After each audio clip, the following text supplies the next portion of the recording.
You probably know a lot of stories where some loser gets reborn and gets a second chance. But what if I told you that in this story such a lucky person was the last dragon in the world, which was killed by humans? He is reborn as a child named Ray from a small village and trains to become stronger. Soon he enters the academy, and what do you think will happen? Let's find out. But before we do, let's start the story from the beginning. Dragons have always terrified the hearts of humans with their power. This inevitably led to them being hunted. Soon, from all the dragons, there was only one left. He chose his last goal in life to take revenge on the humans. Despite his best efforts, he was slain, defeated by a superior number of humans. But as the darkness closed in, he started to hear voices. Slowly, he opens his eyes as a human baby in his father's arms. Confused and disorientated, he has no idea what is going on. As the once mighty dragon struggles in the hands of mere humans, the father thinks that perhaps his son likes him. The baby, on the other hand, thinks of striking the dragon's breath at this lowly human to burn him to a crisp. He prepares for a legendary move, but it happens to be an attack of the curdled milk that the baby splatters straight onto his dad's face. Meanwhile, the daddy freaks out as a milk puke welcomes him and is disgusted. The baby gets baffled and wonders what happened to his magic. As the mother comes forward to hold the baby, the tiny human is scared witless, thinking what the hell this woman is going to do with him. But to his surprise, she gently touches his face and welcomes her baby, calling him Ray. Flustered, the baby ponders about the silly name the mother has given him and why she is welcoming him. Unable to speak his mind, the baby thinks if the humans have any idea about who he is. While the mother looks at him delightedly, the dragon reckons if the heavens allowed him to be born again as the mighty red dragon, he would have the ultimate chance to fulfill his desire to take revenge on humankind who killed his dragon family. The fire of revenge still burns in him as he thinks it's time to get even, and now, with his human body, he is going to kill every single human just like they did to the dragon kind. While Ray plans to wipe out the trace of humanity in his head, his father gets a sneaking suspicion that the baby will be in a lot of trouble in the future, seeing how naughty he is as a newborn. Resting on his mother's arm, Ray seems to be angry as he thinks of killing them all, but at that moment, he starts feeling sleepy. He assumes that he must have been tired as he spends all his energy controlling his human mouth and dozes off while thinking about how weak human bodies are. After some time, Ray grows bigger and seems to have discovered much about humans. He also had to learn his parents' names because calling them short-haired and long-haired wouldn't be very specific. Ray further reveals his parents' names, Jake and Scarlet, and describes their appearance. He elucidates that they are better looking than other humans. Like his mother, Scarlet has a beautiful face, which speaks volumes about her kind personality, and his father, Jake, has much more muscle than other humans and seems much stronger. Whenever villagers nearby visit, they always treat his parents respectfully because they are adventurers. That's what humans call them. This time, the villagers who seem to visit their house thanks Jake for saving his wife, as she would have died back in the Black Forest if it wasn't for his exceptional swordsmanship. The other villager feels grateful for Scarlet, who is also a strong mage, uttering that it is impossible to find a second mage within a 100-mile radius, so they are lucky to have them. While the villagers appreciate the Talon family, the couple lets out that they only did what anyone else would have done, and the good news is that everyone is safe and sound. At that moment, Scarlet spots her son Ray crawling on the floor. She immediately realizes that he's hungry and gets him something to eat. As one of the villagers notices Ray, he mumbles that his hair seems red and concludes that it's because of the lighting. His father responds that Ray started growing red hair a few days ago. Eventually, as the villagers leave, saying that they will be counting on Jake to chase those beasts away from the farm, the dragon kid ponders that if he is growing red hair, that certainly means that he has some of his powers left behind.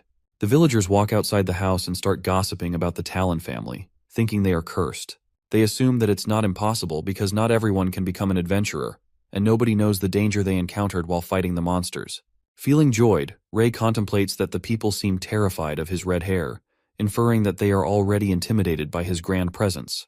But on the other hand, apart from other humans, his parents confused him the most. His mother holds him and tries to feed the little guy, but Ray, who's not an ordinary kid, starts making a mess as he dunks his face into the bowl to eat. While his mother is not pissed at him for making a mess, the kid presumes that no matter how he tries to piss off the humans, they never scold him.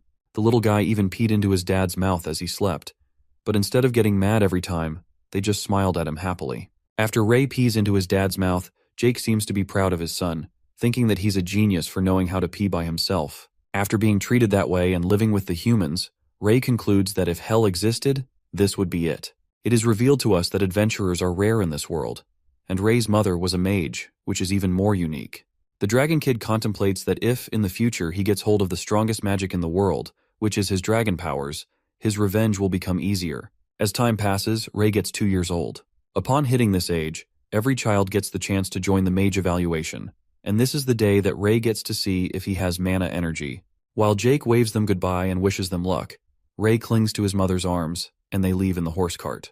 The boy then narrates that being reborn as a reincarnation of the Red Dragon and descendant of a mage, he will undoubtedly pass the evaluation test, and if he manages to recover his magic, no one can stop him from returning to the top. Later, they arrive in the town, and the red-haired kid stretches himself after a nap, pondering that he only has one thing to worry about, which is this weak human body. As Scarlet carries him around the bustling central marketplace, Ray observes the things happening around where the adventurers appear to be selling high-quality beast crystals. In the meantime, a beggar approaches one of the adventurers and asks him for food, but he kicks out the beggar and warns him not to get in the way of his business. As the people think about how unlucky the beggar is, Ray, who seems to have noticed them for a while, reckons that even though they are all humans, they still look down on others and ridicule the weaker ones. He recalls his past life as a dragon in which he treated protecting the weak as his duty and worked hard, but it still failed in the end. Snapping out of his flashback, they finally reach the Roland Academy for magic evaluation, and there's a long queue in order, waiting for their names to be called. While Ray is excited for his turn, he looks around and watches kids burst into tears because they couldn't pass the test. As one of the kids seems to make a fuss about it and cries out that it's unfair, the Dragon Kid calls that child foolish and ruminates that this world has always been unfair. After a while, he relaxes in his mother's arms, and it appears to be his turn, as he is called upon as Ray Talon. The mage calls upon Ray and instructs his mother to have his son put his hands on the crystal ball. He explains that if the child has the ability for magic, the crystal will glow, and the color of the glow will depict what element he has an ability in. As the kid excitedly straightens out his hands to put it on the crystal ball, he anticipates making everyone's jaws drop by being a mighty red dragon. Feeling confident, he waits for the crystal to glow and thinks that as a dragon, he is versed in every type of magic there is. Abruptly, Scarlet starts sobbing, and the kid witnesses tears streaming down her mother's face. Ray gets startled and ponders that maybe his mother is shocked by his talent in magic or bursting out with happiness because he has the same element as her. But he yanks out his thoughts when he realizes that the crystal ball isn't glowing. That's when the old wizard bursts his bubble and disappointingly informs them that Ray doesn't have the ability for magic. Upon hearing this, the little guy freaks out and talks in his head, wondering that he was the strongest red dragon in his past life, and that it's absurd to say he's a dragon without magic. To assure herself, Scarlet asks the wizard if he's sure about this, as she graduated from this very academy. However, Ray, who seems to be hopping mad, smacks the crystal ball with his tiny hands, believing that the wizard got it all wrong and the stupid crystal ball is broken. The wizard immediately picks up the crystal ball and lets out that there's nothing he can do about it.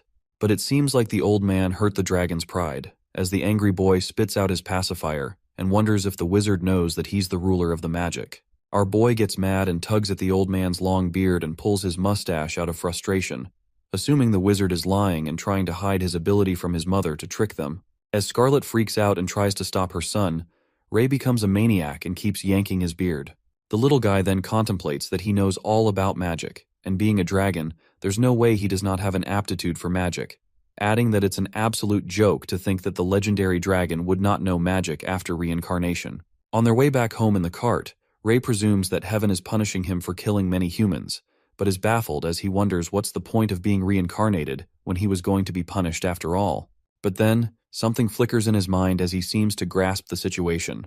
Our boy concludes that heaven is testing him, so he should find another way to take revenge if he can't become a mage. Later, at the table, as everyone is eating, Ray stares at his dad and pleads with him in broken sentences to teach him how to fight.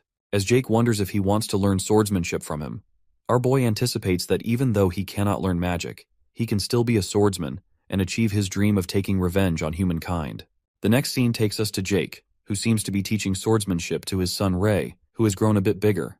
However, it appears that the burning desire for revenge wasn't as easy as he thought it would be. Our boy narrates that he's been learning swordsmanship from his father for the past 2 years, but he failed to defeat him every single time. As Jake and his son seem to be practicing with the wooden swords, Ray prepares his sword and becomes determined to win against his father. Observing his father's moves the best, our boy reckons that he just has to take the chance and turn at the exact same moment when Jake swings down his sword so he can attack his side.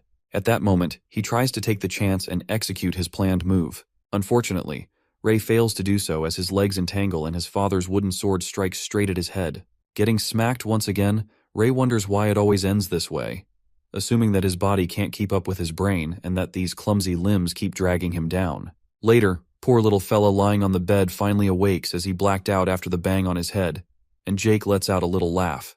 Watching him laugh, Scarlet yells at him for joking around and asks him to hold back a little because their son is just 4 years old.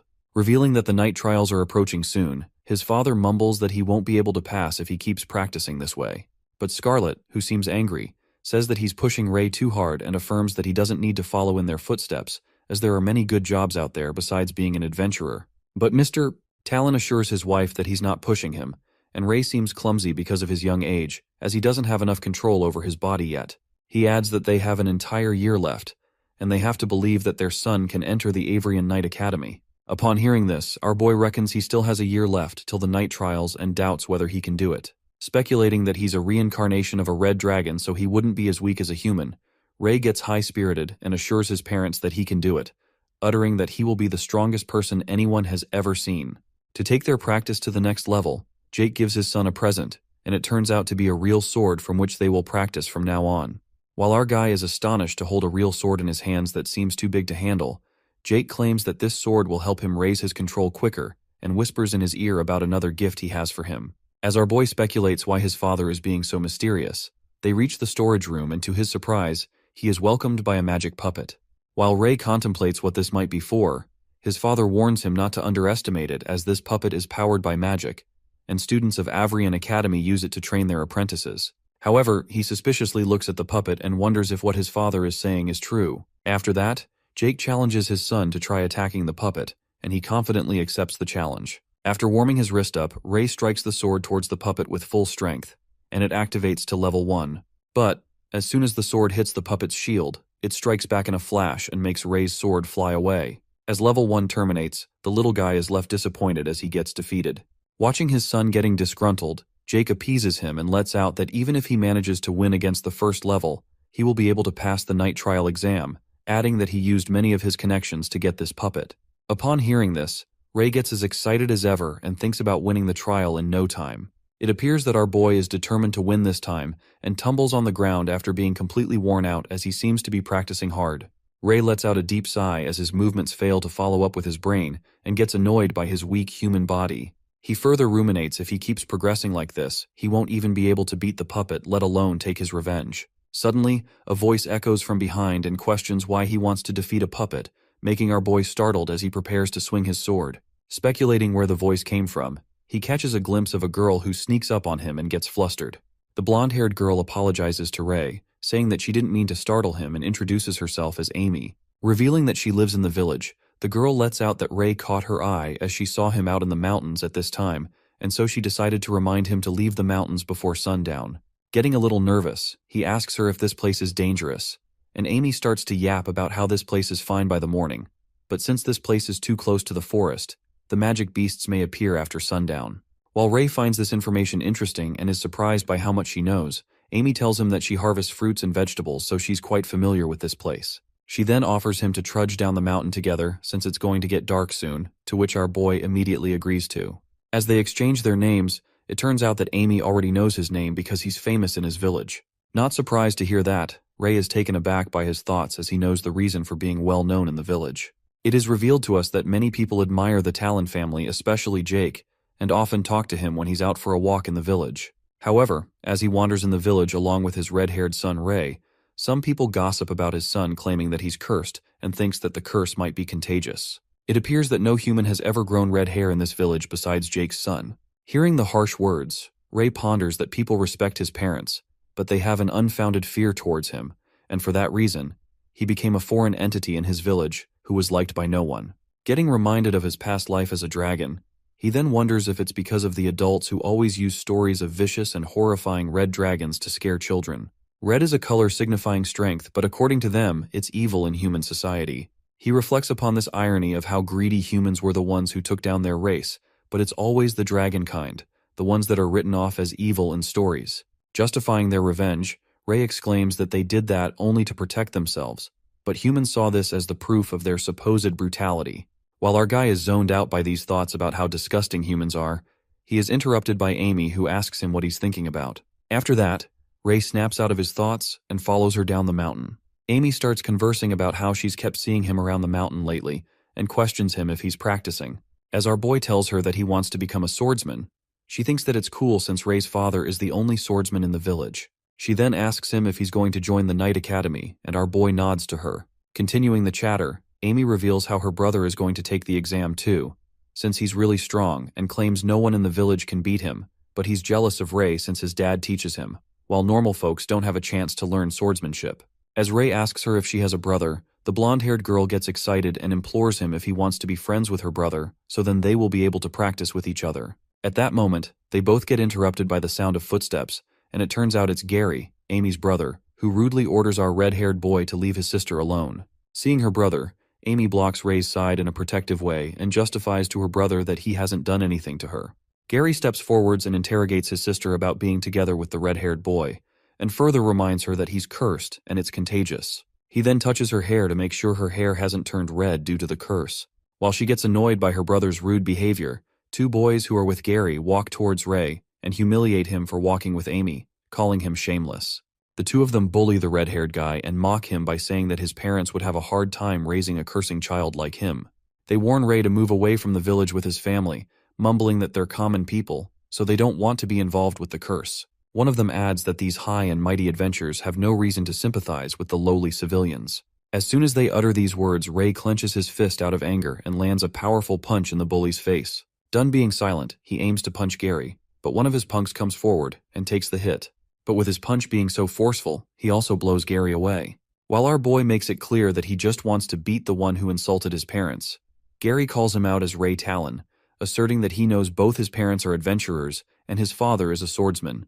Assuming that he was trained, Gary challenges him to a fight and informs him that he won't be using weapons as he doesn't want to kill him. As both of them throw away their swords, Ray lets out that he can attack all at once because it doesn't give a shit. Their fight continues as they both strike punches at each other. However, it emerges that our boy sustains severe injuries due to his weak human body, and flings away as Gary whacks a final blow at him, smashing him on the ground. The poor fella collapses on the ground as he bleeds, and Gary asks him if he has admitted defeat. But it seems like Ray hasn't given up yet as he somehow gets back up. Meanwhile, Gary makes some colorful remarks about him, blabbering that he's disappointed because Ray's father, a great swordsman, trained him, but he still seems useless. The bully flatters himself, asserting that his father is a regular merchant, but still, he's a good swordsman. To make him low-spirited, the callous boy utters that he should give up on being a swordsman and do something he's good at. Listening to this, the piercing words echo in Ray's mind, and he hopelessly lies on the ground. Getting back to their home, Amy scolds her rude brother, saying that he overreacted. But Gary justifies his act by saying that Ray deserved it and warns his sister to stay away from that boy in the future, as many fear the cursed red-haired boy. He clarifies that Ray's parents are adventurers and their parents are ordinary people. Upon hearing this, Amy yells angrily and tells him to get his own food, muttering that she hates him. As his sister storms away furiously, Gary witnesses something on his hand. He looks at the indent and speculates that if he hadn't had his protective gear, his arm would have broken on the very first blow, and Ray would have won the fight. In the next scene, it is revealed to us that Ray returns home with wounds and scars all across his face, with his clothes all covered in mud. His mom, who was busy cooking dinner, turns towards him. She questions his late arrival and notices her injured and exhausted son, and one look was enough to let her know that he got into a fight. The boy assures his mother that he just got hurt during his practice, but she knew he was lying and ponders if the kids bullied him. However, our stubborn boy denies it while Scarlet inspects the wounds. Ray has always been the one to act strong, and it appears that he was doing the same here as he claims that he's a man now. Meanwhile, Jake hears his son's wise words and appreciates him for working hard on practice. As it's almost dinner time, our boy yet once again decides to practice, and as his parents try to stop him, he manages to convince them by informing them it won't take long. In the storage room, we see Ray activating the puppet to level 1, and he easily dodges the attacks since he's already used to the way this puppet attacks. As he looks for an opening, he positions his sword, and as soon as he strikes, the sword gets stuck in the wooden pillar, startling Ray. The sword cracks as he tries to pull it out, and while he is busy with it, the puppet smacks him from behind and the poor boy screams in pain. The next day, Ray walks up to the mountain and his eyes land on Amy as he spots her standing at a distance. She looks embarrassed and greets Ray when our boy asks her if she was waiting for him. Meanwhile, she apologizes to him on behalf of her brother.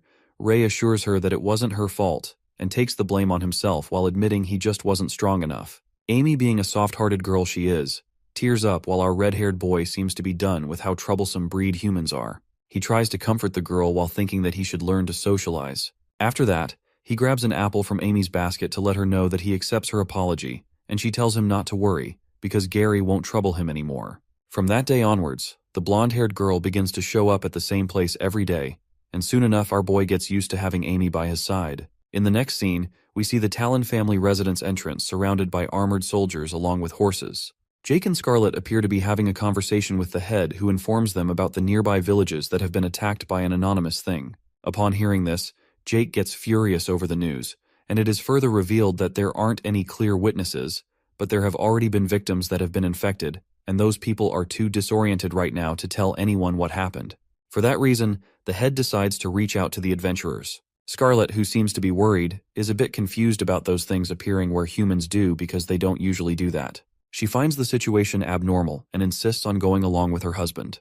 But Jake refuses and lets out that it's just a recon quest, and besides, one of them has to take care of Ray since he's going to take the test soon.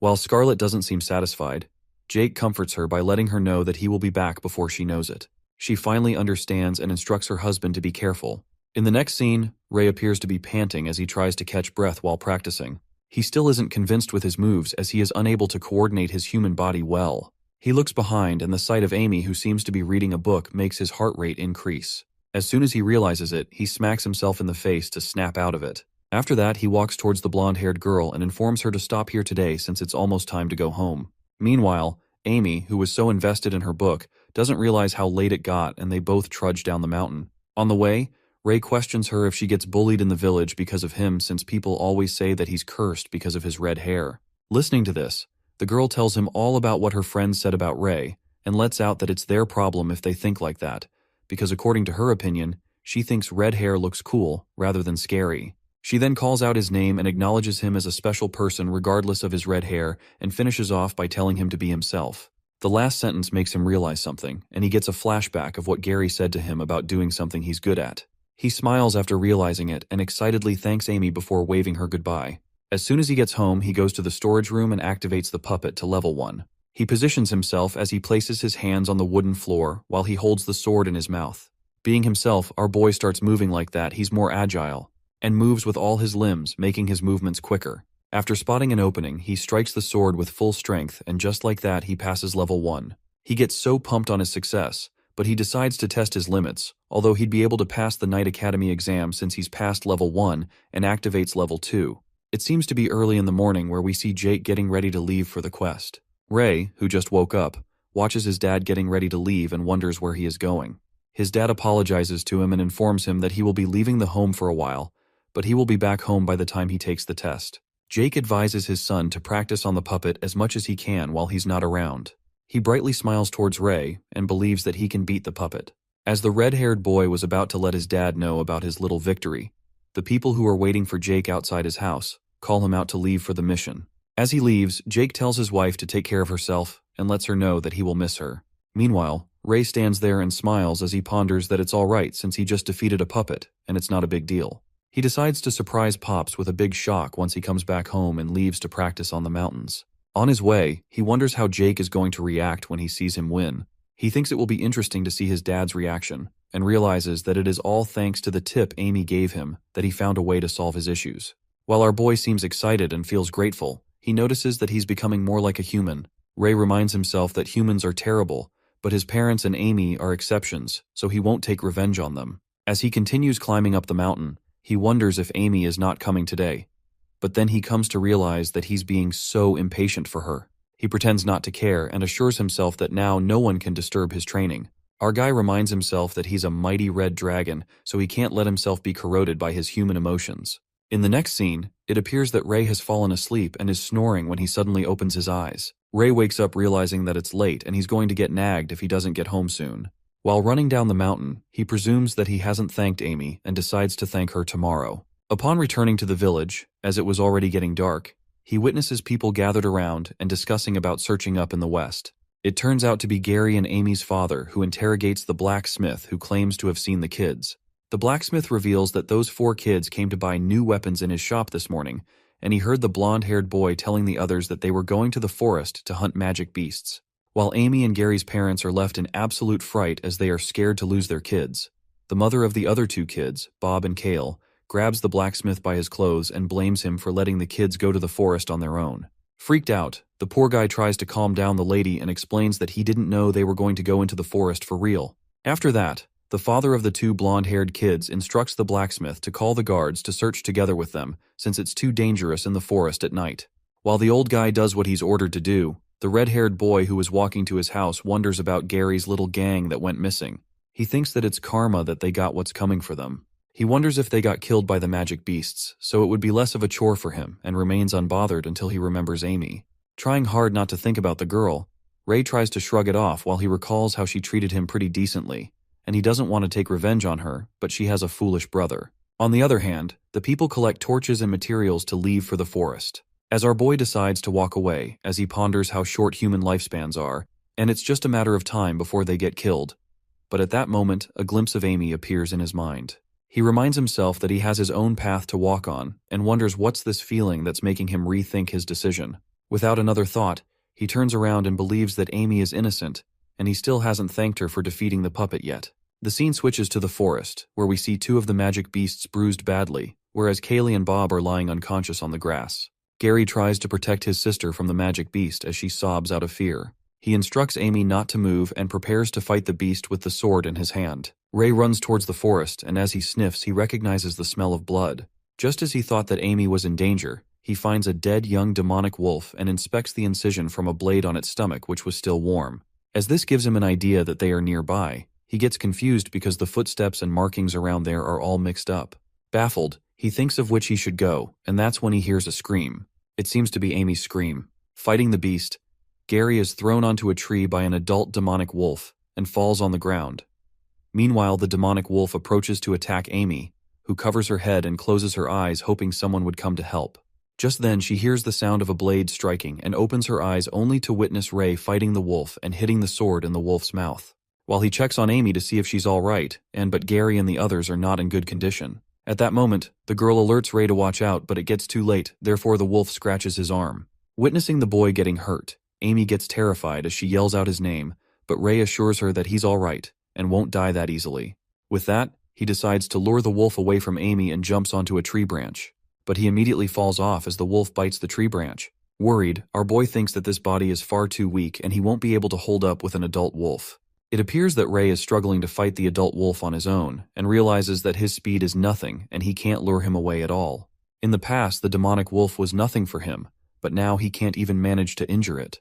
He threatens the demon wolf that these humans belong to him and he isn't allowed to touch them. Our boy gets ready for the attack since he can't hold on much longer and aims for the wolf's weakness. Ray holds the sword with his mouth and with full strength he strikes the sword, wounding on its eye, but he still gets disappointed in himself for doing less damage. He then wonders about his past and how he would have been able to tear it apart with a single blow, but now he has to rely on a human weapon. The demonic wolf attacks yet once again, and this time our dragon boy waits and looks for an opening. He strikes the sword and manages to cut one of its legs off, and the wolf crashes to the ground.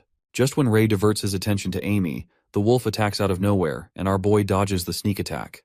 Holding the sword with his mouth once again, he strikes the wolf with all he's got, and finally kills it off. Eventually, he collapses on the ground, and just before getting unconscious, a screen appears and notifies him that he has a new ability unlocked, and he has obtained an intermediate-grade beast crystal. Gravely injured, he wonders what this useless information is written on the screen, and looks over at the siblings, who are lying unconscious, pondering that he has to save them, or else their blood is going to attract more magic beasts. Trembling with pain, he walks towards them and carries Gary on his shoulders and Amy in his arms. When Gary catches a glimpse of the red-haired boy carrying him and passes out, our boy presumes that he can only save 2 people as it is his limit, leaving the 2 kids, Bob and Cale, who lie unconscious in the middle of the forest, and reckons that he did everything he could, but the rest is out of his control. Panting heavily, he walks out of the dark forest. While the villagers hold fire torches and weapons to look for the kids who went into the forest, they spot them coming out.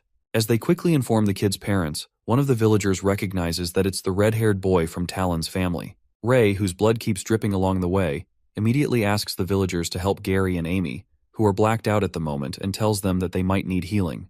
As our boy collapses on the ground, the villagers start muttering about the red-haired boy who came out of the forest with 2 other kids. They speculate why the kids went inside the forest at night, as it is filled with magic beasts. As they continue gossiping, a mother runs towards them and freaks out when she witnesses 2 of her kids, Bob and Kale, are missing. Panicked, she looks around and peeks at Gary and Amy. That's when their father reveals that his children are the only ones who made it out of the forest. Frantically, she tries to enter the forest but is stopped by the villagers, who tell her to calm down and that she cannot go there alone. Calling them cowards, the anguished mother scampers inside the forest to find her kids. However, chills run down her spine when she sees the terrifying eyes of the magic beasts that scare the hell out of her, and she quickly dashes back to the villagers. As the villagers mumble that she's back, the terrified woman clarifies that she is not scared at all. Raging with anger, the woman grabs Ray with his collar and asks him where Bob and Kale are. She blames everything on the red-haired boy, blaming him that he tricked them into going inside the forest, because they're both good kids and have no reason to go there. Certain that Ray must be the one to lure them in, the vicious woman slaps across his face and lets out that she knew that red hair was a bad sign, calling Ray a sign of calamity who brings misfortune. Upon hearing this, the other villagers start whispering and assume that the red-haired boy really tricked those children, as he is the only one who managed to come out. As the villagers blame Ray for all this, they force the poor kid to speak up and start asking where he led their children. The mother, who seems to be hopping mad, keeps smacking Ray across his face and asks him why he only brought Gary and Amy back with him and where her children are. Barely having the energy to say something, our poor boy informs her that her kids are in the forest. Calling him a cold-blooded monster, the woman throws him away and mumbles they are just children, so how could he leave them there to die? Saying she won't forgive Ray for what he did, the mother pleads with other villagers to go with her inside the forest, but they refuse by making excuses and mutters that their children are waiting at home. Meanwhile, our boy, who seems to be in bad shape, contemplates if they have forgotten that he's a child too, or if these people don't consider him a human just because of his red hair, adding that these vicious humans think that he's not a child but a monster. As the woman snatches the fire torch from one of them, she moves toward Ray and says that she will never forgive him, concluding that this red-haired monster should die. Watching these humans, Ray ponders that these people are more terrifying than any beast could ever be, and they are the true monsters. His life flashes before him as the woman raises the fire torch to kill him, but our guy puts on a gentle smile and reckons that he's going to die by a fire torch, thinking that it's humiliating being a red dragon. Contemplating his last moments, the woman strikes the torch at Ray. However, at that moment, someone leaps in front of him. It turns out to be Gary, who halts the attack with his protective gear. Witnessing the blonde-haired guy save Ray, the villagers assert that he must have gone mad for saving the monsters, as it managed to charm Gary too. As they shout to kill the monster who the blonde boy shields, Gary gives them a deadly stare and says that they are the ones who've gone mad and want to kill him just based on assumptions. Protecting the red-haired guy, Gary stands guard in front of him and warns the villagers not to touch him, as Ray is his savior. After that horrible incident, our boy has a nightmare about the woman who blames him for everything and smacks him, calling him a star of calamity. He also gets reminded of his past as the mages leap toward him to kill him, asking him to sacrifice his life. As he dreams of the humans who want him dead, Ray wakes up out of fear and looks at his mother. While he peeks at her mother, who holds his hand and cries for him in her sleep, our boy ponders how humans are beautiful, yet cruel. As soon as he sits up, Scarlet wakes up and bursts in happiness after seeing Ray waking up. Wondering if it's a dream, his mother grasps him in a hug and feels grateful, as she thought Ray would never wake up again. As she hugs him tightly, Ray screams in pain, and Scarlet lets out that he is still in pain, adding that it serves him right for acting rashly. Curious, our boy asks her how long he has been asleep, to which his mother reveals that he has been sleeping for an entire week. Scarlet cries out of joy, saying she doesn't know how she would have explained things to his father if he hadn't woken up. Upon hearing this, Ray questions her about the people in the forest, and his mother informs him that the 2 children he saved are lightly wounded but fine. However, Bob and Kale are both still missing, and she assumes that they were killed by the beasts. We are then traveled back to Scarlet's flashback, where she arrives at the forest and witnesses her son beaten up by the villagers. Gary protects him and makes them understand that they went into the forest by themselves, and Ray saved them. While the villagers don't seem to believe him, Scarlet watches his son lying unconscious on the ground, and bursts into anger as she activates her magic powers. The villagers calm her down and tell her that her son led the children into the forest, so he should take responsibility, adding that as a mother, she should know how it feels. As Scarlet takes her son in her arms, who seems gravely injured, she gives them a deadly stare, deadly enough to eat them alive, and the woman who beat the crap out of Ray trembles in fear. After that, the woman whose children are trapped in the forest breaks down into tears and pleads with the villagers to save her kids. The villagers sympathize with her, muttering how she will live without them. While Scarlet holds her son, she hears the people gossiping about Ray as they blabber that they should have kept far away from that curse. As one of the men warns the other, who's gossiping about the Talon's child, that he's being too loud, the gossiper puts on an evil grin and lets out that he was talking about the forest. Upon hearing brutal things about her son, she carries Ray in her arms and walks away. Snapping out of her flashback, Scarlet pats his head and tells her son not to blame himself as everything's over now. Meanwhile, she reveals that the boy named Gary told her everything and encourages Ray by saying he was amazing. His mother goes out of the room to bring him something to eat. After his mother leaves the room, Ray seems to wonder about the thing that appeared in front of him in the forest. While he thinks if everyone has this screen, he taps one of the powers known as the Blessing of the Dragon's Eye. As soon as he touches it, the power activates, and our boy freaks out when he peeks at his mother's energy status, realizing that he had this ability in the past. He reminisces about the time when he was the red dragon and had different types of magic. But ever since he failed the aptitude test, he never thought he would get the chance to use them again. Feeling delighted to use his powers once again, Ray assumes that he will unlock his powers one at a time, and peeks at the intermediate grade beast crystal he has acquired, wondering if he got it because he killed an intermediate demonic wolf. Suddenly, Ray notices smoke emerging in his room and starts coughing. Ray opens his window and witnesses villagers shouting that their house is on fire. That's when his mother barges into the room, apprising him of a fire and tells Ray to get out as the fire spreads across the house. However, as the flames keep rising, Scarlet saves him with her magic and halts the fire. As Ray clings to her mother's arms, he uses his dragon eye power to spot the target that burned down their house. Inspecting the villagers with his dragon eye, he finds out the culprit, who appears to be Bob and Kale's mom, with a kindled fire in her hand. It appears that the flames engulf their whole house. While the villagers are shocked to see that it is Talon's house, and seem certain that it's because of the cursed kid, Scarlet uses her magic to put out the fire and impressively scatter the flames like wind. As the fire is finally stamped out, the villagers whisper that it's the curse again and anticipate that if the red-haired cursed kid stays here any longer, their entire village will be in ruins. Meanwhile, Ray is crushed after hearing such things about him. He is interrupted by his mother, who asks him if the fire scared him. Shaking those thoughts, he holds his mother's hand and tells her how cool she was when the flames blew away immediately. As they make their way to the house, Ray, who seems upset by all the harsh words, ruminates that those humans wanted to burn their home, and even wanted to burn them along with it. Concluding that the humans wanted them dead, he burns with fury and gets determined to take revenge. Later, our boy leaves for training and his mother tells him to go easy on himself as his wounds haven't healed up yet. After that, he reaches the forest and draws out his sword. He then activates his dragon eye and gets happy to see the beginner magic beasts that he can defeat easily. One of the magic beasts, who appears to be a monkey in the tree, plucks out an apple and starts eating it. Ray spots that monkey with his dragon eye and sneaks up from behind, smashing the sword into the beast. It turns out that our boy kills 20 of the beginner magic beasts. After killing the monsters, the dragon system appears and shows him that he has obtained a beast crystal. Looking at the screen, Ray lets out that it's a matter of luck as he killed 20 of the magic beasts, but obtained only 2 crystals. As he wonders what would happen if he absorbs the crystal, he peeks at the little wolf wandering around its dead family. Ray tries to pat the little beast and asserts that it has to fight on his from now on, when suddenly the screen pops up and notifies him about the taming chance of the black demonic wolf pup. Unaware of what it means, he clicks to take the chance. He gets excited after seeing that it worked, and the black wolf pup has been tamed. However, our boy freaks out when he gets to know that the tamed magic beast goes inside his body. Shocked, he asks the dragon system if there are no side effects and he can summon it. While Ray annoyingly looks at the little dragon and lets out that he's going to kill him if it doesn't work, the dreadful dragon system nods its head. At that moment, he unlocks another skill, but he decides to stall it later as he has another business to do. He searches for the 2 lost kids with his dragon eye ability and finds them as he locates them above a hill. He reaches the place which somewhat looks like a cave and witnesses plenty of dead bodies and skulls lying around. Ray then spots 2 dead bodies similar to Bob and Kale, and it appears that the beasts have ripped out their organs, devoured them completely. Not leaving anything on their body but clothes and bones, our guy takes their clothes off as a mark of identity and puts them in a basket. Later at night, Scarlet keeps nagging Ray for not pushing the training much since he hasn't healed it. Telling her to stop being such a nag, his mother lets out that he's being rebellious and goes on scolding him as he also got his clothes dirty. While Ray informs her that he will be practicing tomorrow, Scarlet seems to be done with him and reveals that his dad is coming home in a couple of days so he can train with him. As our guy jumps out of happiness and gets impatient to show Pops his training results, his mother roars with anger, instructing him to put on his blanket properly and go to sleep.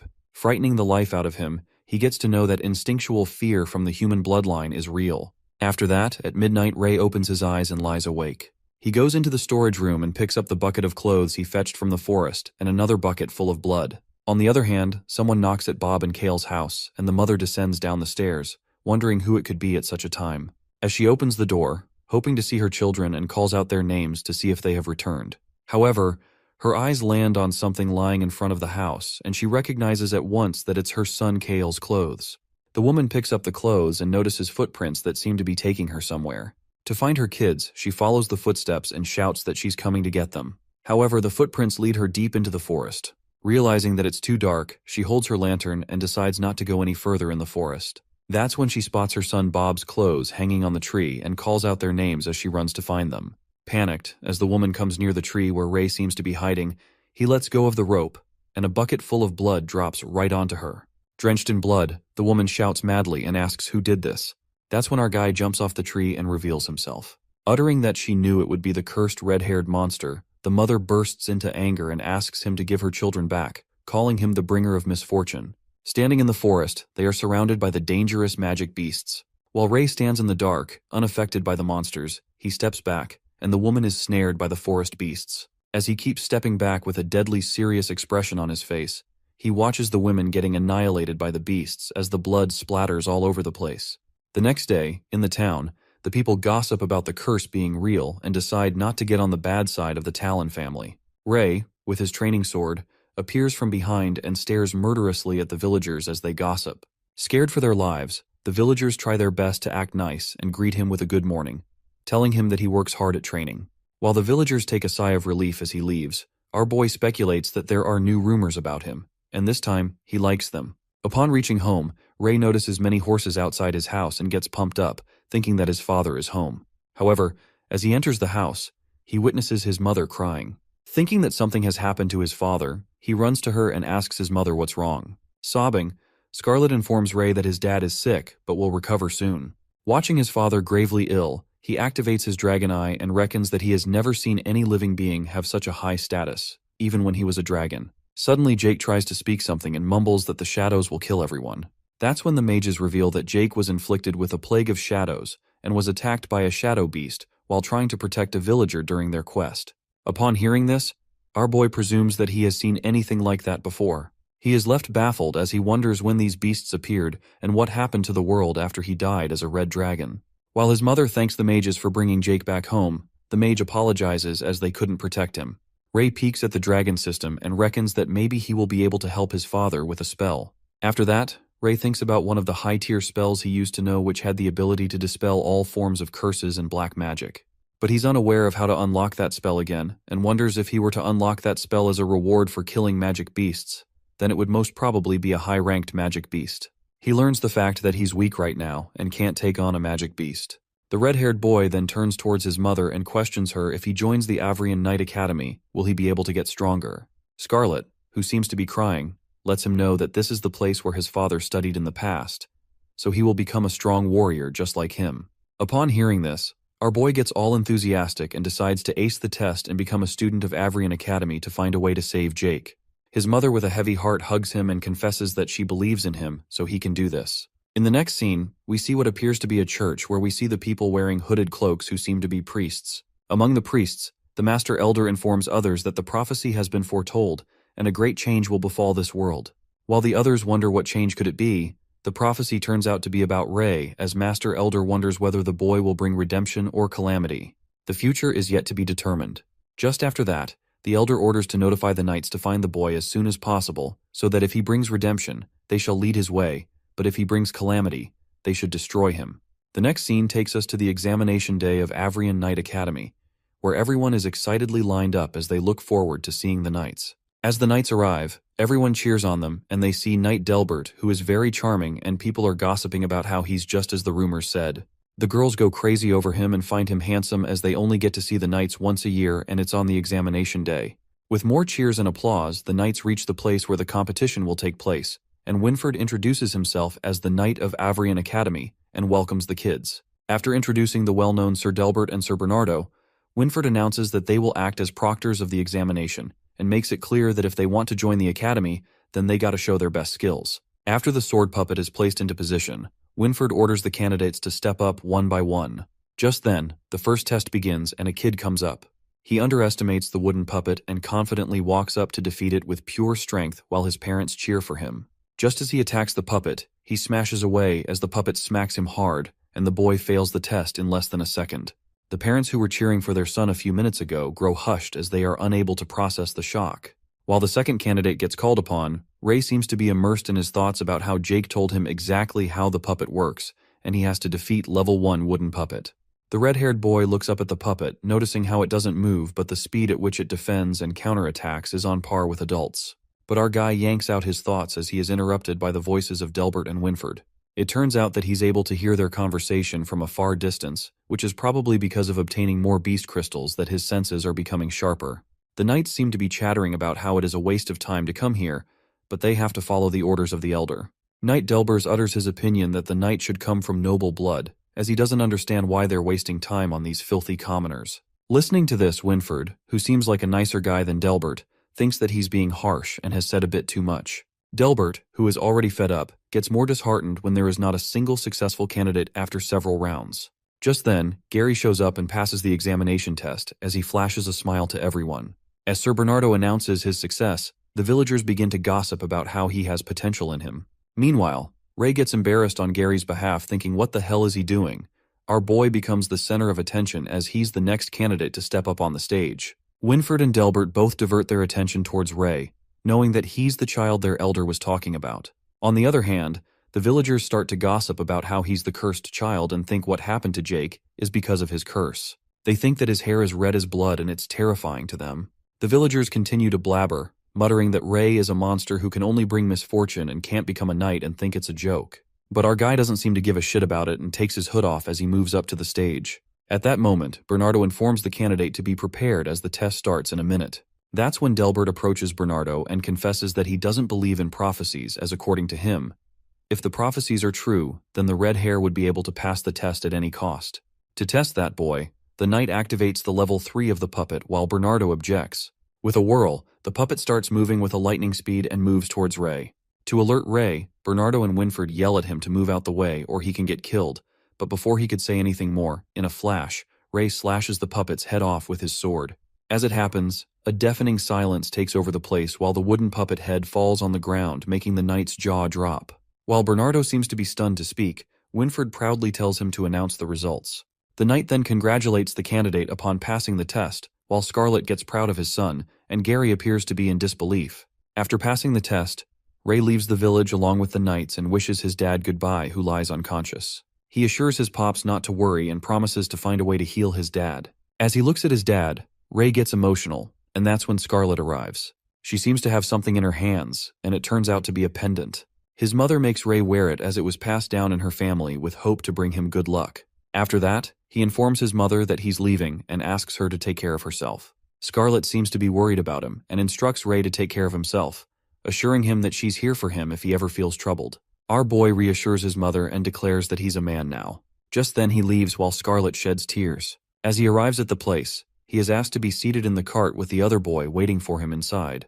Wondering who it might be, our guy realizes that it's Gary. Looking at each other, they both look embarrassed, while Ray ponders if they are the only ones to pass, and it's extremely awkward between them as they depart. On the way, Gary finally musters up the courage and apologizes to the red-haired boy, admitting that he was mean to him and even smacked him. He admits that he was being an idiot back then and bows as an apology gesture. Our boy looks shocked at first but then accepts the apology, thinking that it's fine since Gary is just a 5-year-old kid, and mentions that Gary also saved him, so it's even between them now. Upon hearing this, the blonde-haired boy gets confused about being a 5-year-old and enunciates how Ray is the same age as him. Meanwhile, our boy gets a bit nervous and changes the topic. He asks about Amy and wonders why she didn't come today for the examination. Listening to this, Gary gets confused because he thought his sister told him she's going to the Roland Magic Academy.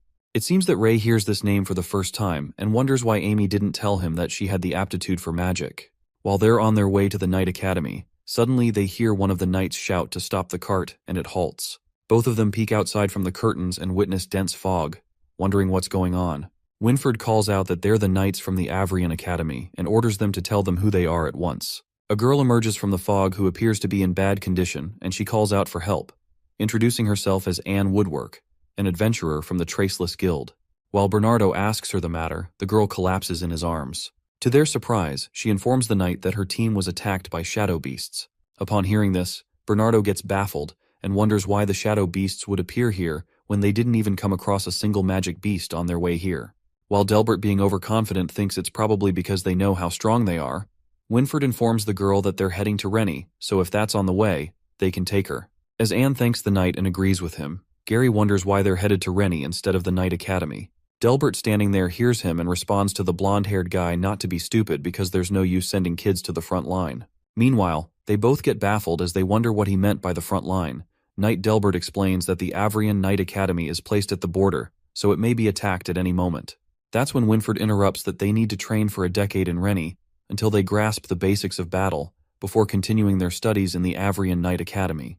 Upon listening to the word decade, Ray is left speechless and ponders that for a dragon it's a very short time, but not for a human, and wonders if Pops can wait for such a long time. On the other hand, Gary seems to be anxious about the Huntress being the only survivor, and Ray's father being attacked by the shadow beasts too. He thinks that even the knights were shocked to hear that it was done by shadow beasts and wonders what will they do if they encounter them. Just then, they hear a crack sound, which makes our boy alert, while Winford announces everyone to be prepared because something big is approaching their way. It turns out to be Drop Bear King, the one that became a shadow beast too. As all the three knights prepare for the battle, the Drop Bear shadow beast approaches them from behind the bushes. While the shadow beast is about to attack Knight Bernardo, who can't seem to dodge the attack in time, Ray shows up at the right time and kills the beast, saving the knight. Bernardo then instructs the kids to protect themselves, while Winford wonders why the Drop Bear King isn't moving and is bothered because he thinks it's waiting for something. Meanwhile, Gary is struggling to fight the shadow beasts and gets scratched by one of them, and that's when the dragon boy saves him by slashing his sword on the beast's back and warns the blonde-haired boy to be careful since these drop bears are much stronger than the demonic beasts. As the Drop Bear King roars, the voice reverberates and the effect is so powerful that the knight flies away while the others struggle to stand firm on their feet. Witnessing this sight, Gary wonders what that thing is, but Ray seems to have an idea that the monster over there is far too strong for them to fight with. The knight speculates that the Drop Bear King is standing in one place and not attacking them. Suddenly, that big shadow beast points toward Winford and begins to speak, uttering that they will never defeat the shadows and that the shadows will take control over the entire continent. While the other knights fighting the monsters are startled by the talking beast, the shadow monster asserts that he is destined to fail and that those around him are destined to die. Upon hearing this, Ray is left flabbergasted, and the knights are utterly baffled as they seem to understand what the monster was trying to warn them about, assuming that it's threatening them. In the meantime, the giant shadow monster rumbles and leaps into the air, escaping away. Concluding that the monster left, Winford lets out that they should be grateful as the shadow beast didn't choose to fight. Otherwise, they wouldn't be able to leave this place in one piece. As Ray's dragon system appears as he obtains a crystal, our boy is lost in the thought of the shadow beast as he feels like it was talking to him. After that, Winford appreciates Ray and Gary for how they reacted to the situation and anticipates that they will become good knights. At that moment, Ray asks the knight if beasts usually talk like that, to which Winford responds that shadow beasts have never appeared on the border till now, and it's the first time he has encountered a monster that could talk. Peeking at the red-haired boy's cold expression, the knight ponders that Ray seems so calm, as someone his age wouldn't react like this at all. While they are talking, we see Delbert giving the red-haired boy a deadly stare as he seems disgusted by him. Later, as they arrive at Rennie Town on horses, they are welcomed by a troop of guards. As there seem to be more guards posted than usual, Winford gets concerned and interrogates one of the guards, asking him why more guards are posted. While the Huntress thanks the knights for escorting her all the way, the guard reveals to Winford that the Allure Kingdom has issued an amber alert. Every town and city is now under heavy surveillance. Listening to this, the knight presumes that things have gotten severe as the kingdom has issued an amber alert, and this continent is on the verge of crisis. Then, he looks over at Ray and ponders if he will be the child of prophecy who will save them all. Meanwhile, our boy, who seems to be with Gary, thinks about his father and believes that he will certainly become a knight. He adds that everything has just begun, and Pops has to wait for him till he becomes a knight. We are then taken 10 years later to Rennie Town.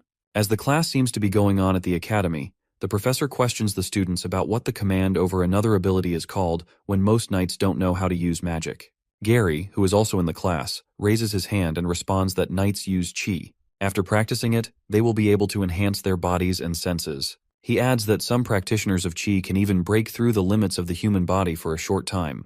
While the teacher appreciates him for the answer and utters that he seems well prepared, she proceeds to ask another question about why Qi can be practiced only after the age of 15, pointing towards Ray. But when Gary peeks over his place, Ray's seat appears to be empty.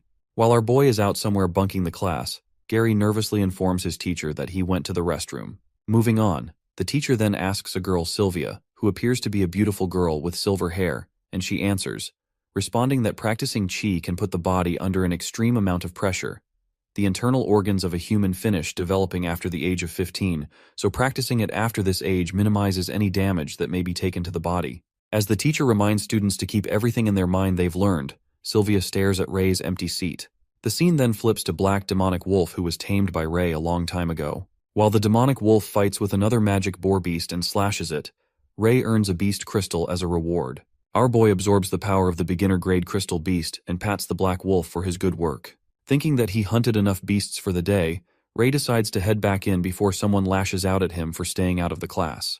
As he is about to return, Winford, riding on the horse, emerges from behind and lets out that it's a surprise to meet Ray, as he was wondering who he would have met when he came back.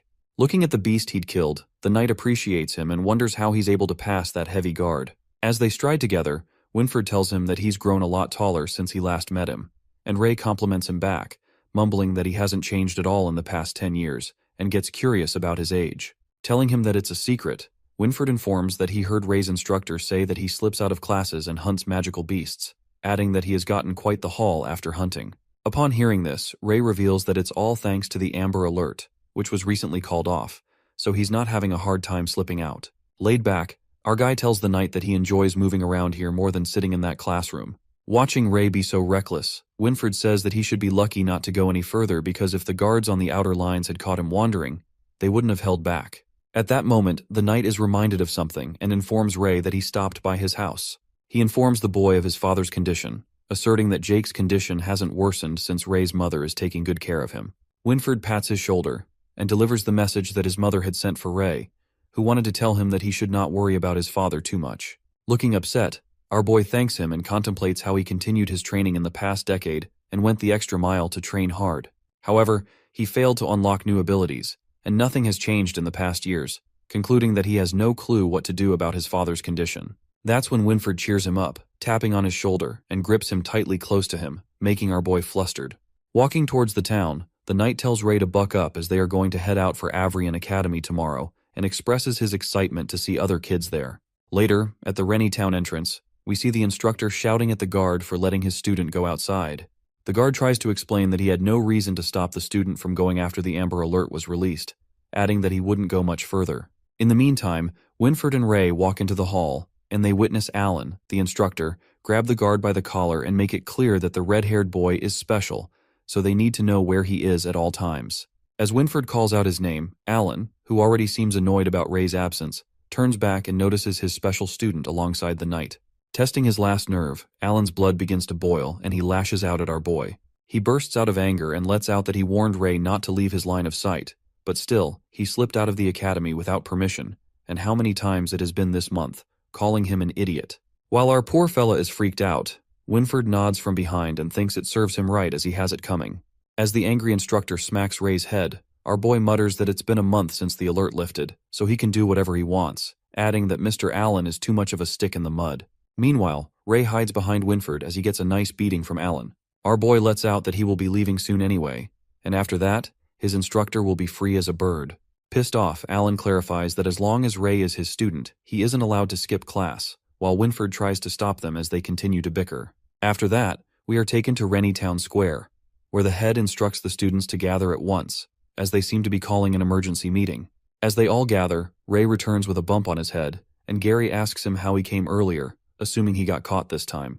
While our guy tells him he got unlucky, Sylvia furtively peeks at him and starts to blush. After summoning all the students, the squire named Lancey informs them that he will bring all of them to the Avrian Knight Academy, and the entire journey will take about 7 days.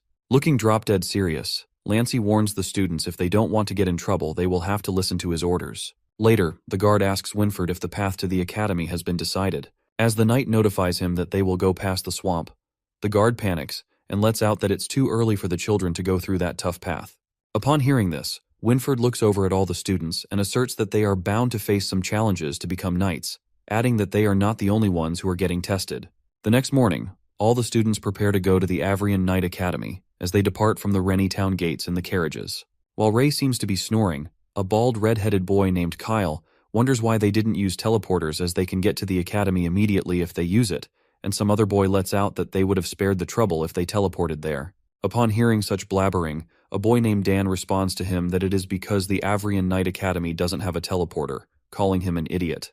As Kyle assumes that the Avrian Academy is on the same level as Roland Academy and asks if they can't afford it, a voice echoes from somewhere that utters that someone hasn't been paying attention in class, referring to Dan and Kyle. It appears to be smartass Sylvia who elucidates that the Avrian Academy is right on the border, so not only does it have to stand against foreign invaders, but also shadow beasts as well. She further adds that if they install the teleporter in a place like that, there's a high chance that the invaders would teleport anywhere they wish if the Academy's guard were broken, as the teleporter would be an open invitation to them. As the students are left surprised to hear such information and think if it was taught in class, Sylvia turns pink as she looks at Ray. However, she nervously turns away when Gary catches her looking this way while our boy dozes off on his shoulder. Later, they arrive at the castle ruins near the swamps, and the students are instructed to set up their camps as it appears to be dawn already. Setting up their camps, Gary informs Ray that the silver-haired girl has been looking at him. Wondering what there's to look at, Gary tells him to look behind if he doesn't believe it. That's when they both turn around and discreetly look at her. Sylvia, who's peeking at her crush, gets caught red-handed and freaks out as she goofs up with her camp. As his friend turns out to be correct, Ray assumes that it's because of his red hair. But Gary reminds him that there are many red-haired people here, like Kyle, Ian, and the twins Sloth and Badger. Agreeing that he's got a point, Gary makes a sneaky face and asks Ray if he will ignore it because Sylvia is a super pretty girl. But our boy seems to be not interested in her. In the meantime, Dan sneaks out and comes behind the castle ruins, calling his friend Monk. Walking behind the castle ruins, they both are left disgusted by a pungent smell that smells worse than dead rats, presuming where it's coming from. Looking at the terrifying swamp, Dan lets out that he can't even see the end of this sticky place. As Dan and Monk look around the area, Lancey sneaks up on them and informs them that it's a swamp. Scaring the life out of them, Lancey gives them a death stare, alerting them both that if they don't want to get their legs bitten off by sharp worms in that swamp, they better set up their tents and sleep. The night falls and the fire crackles. Ray sneaks out of the castle without the guards noticing and wonders that he did some scouting during the dinner time, concluding that he can slip away without having to deal with the guards. As Ray is about to leave, someone grabs his hand. It turns out to be Sylvia who asks him where he is headed at this time of night. Telling her the truth, our boy responds that he's going to hunt magical beasts. Concerned, Sylvia utters if he has gone mad and reminds him that this isn't around Rennie anymore. She continues to warn him that he can even encounter an intermediate rank beast, adding that the knights won't even have time to save him. Jerking her hand away, Ray tells her that he's going to be fine, and he can deal with the intermediate rank beast as it's not a problem for him. Watching him act this way, Sylvia gets sad and he leaves for hunting. The next day the sun rises. The knights wake everyone up as they jerk the curtain away, calling them lazy bones, announcing whoever wakes up last will be punished. Gary wakes up and freaks out when he sees Ray lying with his red eyes wide open. Scaring the hell out of him, Gary asks him if he didn't sleep the whole night. Our boy, who just lied down after an entire night, assures him that he slept well. Mumbling that he's not dumb, Gary realizes that he didn't sleep the whole night and heads outside as he doesn't want to be punished in front of all the people. Meanwhile, Ray looks at this dragon system with a smile and reckons that if he keeps hunting at this rate, he can get to the maximum amount of beginner beast crystals by the time they reach Avrian Knight Academy, and after that, he will be able to absorb the intermediate ones. Later, they continue their journey towards the academy, and all the carriages follow the knights who seem to be leading the way. As they pass through what looks like an eerie forest, Winford stops as he senses something ahead. Sensing danger, Winford nods to Lancey to leave the area, as now the students will face a challenge on their own. Suddenly, something starts popping out of the ground, making the carriages out of balance. While Gary wonders that it's too quiet outside and Ray nods off, the horse screams as it is attacked by something. It emerges that the sharp worms have halted their way as they barge into the carriage. While the sneak attack of the worms frightens the life out of some of them, Gary and Ray prepare for the battle as they pull out their swords and start slashing the monsters. As the worm creeps towards to attack a girl, Gary leaps in front of her and rips the monster with his sword. Witnessing so much blood pouring out of the worms, some of them tremble with fear. While Gary speculates that sharp worms appear in swarms, so there's going to be more of them, he instructs others to not let their guard down and get off the cart. As the other students join in to help him, Gary commands them to fight in an open area and to make a team of 3, staying back to back so that there aren't any holes in the defenses. Meanwhile, Kyle, who seems supercharged to kill the worms, Ray presumes that they are getting a little too excited and activates his dragon eye. Watching all of them immersed in the fight, our boy reckons that all the sharp worms are beginner-rank magical beasts, so he has nothing to worry about. As he thinks, his eyes land on the top of the cliff, where he notices the 6 knights who left the group earlier. Our boy, who seems to be going to sleep in the carriage, is spotted by Dan, who asks him where he's going and tells him not to break the formation. Letting out a big fat yawn, Ray says that those are beginner-rank monsters, so they won't need his help, and with him gone, the numbers will be just right. While the knights observe the students from above the cliff, they assume that Ray is scared of the monsters, and he will only get a red belt. The other knight points at Gary, who seems to be doing pretty well, and explains that he attacks with no hesitation and kills with a single swing, adding that he consciously controls his body so that he moves a little without wasting any moment. Anticipating that Gary will get a white belt, Winfred points at Sylvia and concludes that she doesn't attack proactively, but is extraordinarily observant. As the other knight compliments that her stance is perfect, Sylvia impressively dodges a sharp worm and slashes it with her sword. Observing her moves, Winfred lets out that she's steady, and once she finds an opening, it's over for the enemy. Lancey, who seems impressed by Sylvia's attacks, says that even her clothes are spotless. That's when something explodes from underground, and it appears to be a giant sharp bug that has emerged from the ground. All the students are terrified of the colossal worm and assume that they have merged to become a big one. Trembling in fear, the worm leans toward one of the kids, who goes weak and trips to the ground. As the worm is about to attack him, Ian, the red-haired guy, leaps in front of him and rips the worm's tentacles with his strong muscles. In the meantime, Ian tears apart the monster out of anger as he shouts that no one is allowed to hurt his comrades. While the twins, Sloth and Badger, join him and slash through the giant worms like pros, Kyle, who seems to be counting how many worms he has killed, pierces through the monster with his sword, concluding that he has killed 45 in total. The knights, noticing them from above, are left surprised as they do not need to do anything to help them. The red-haired kids seem to have done a pretty good job of killing the monster except Ray, and they almost seem to be done. After the red-haired kids are done killing the worm, Ian asks his teammate if he's okay, and they are all relieved that the monsters are finally dead. Keenly observing the students, Winfred speculates that Ian is not only physically strong, but also knows how to care for his teammates, and he's a gem.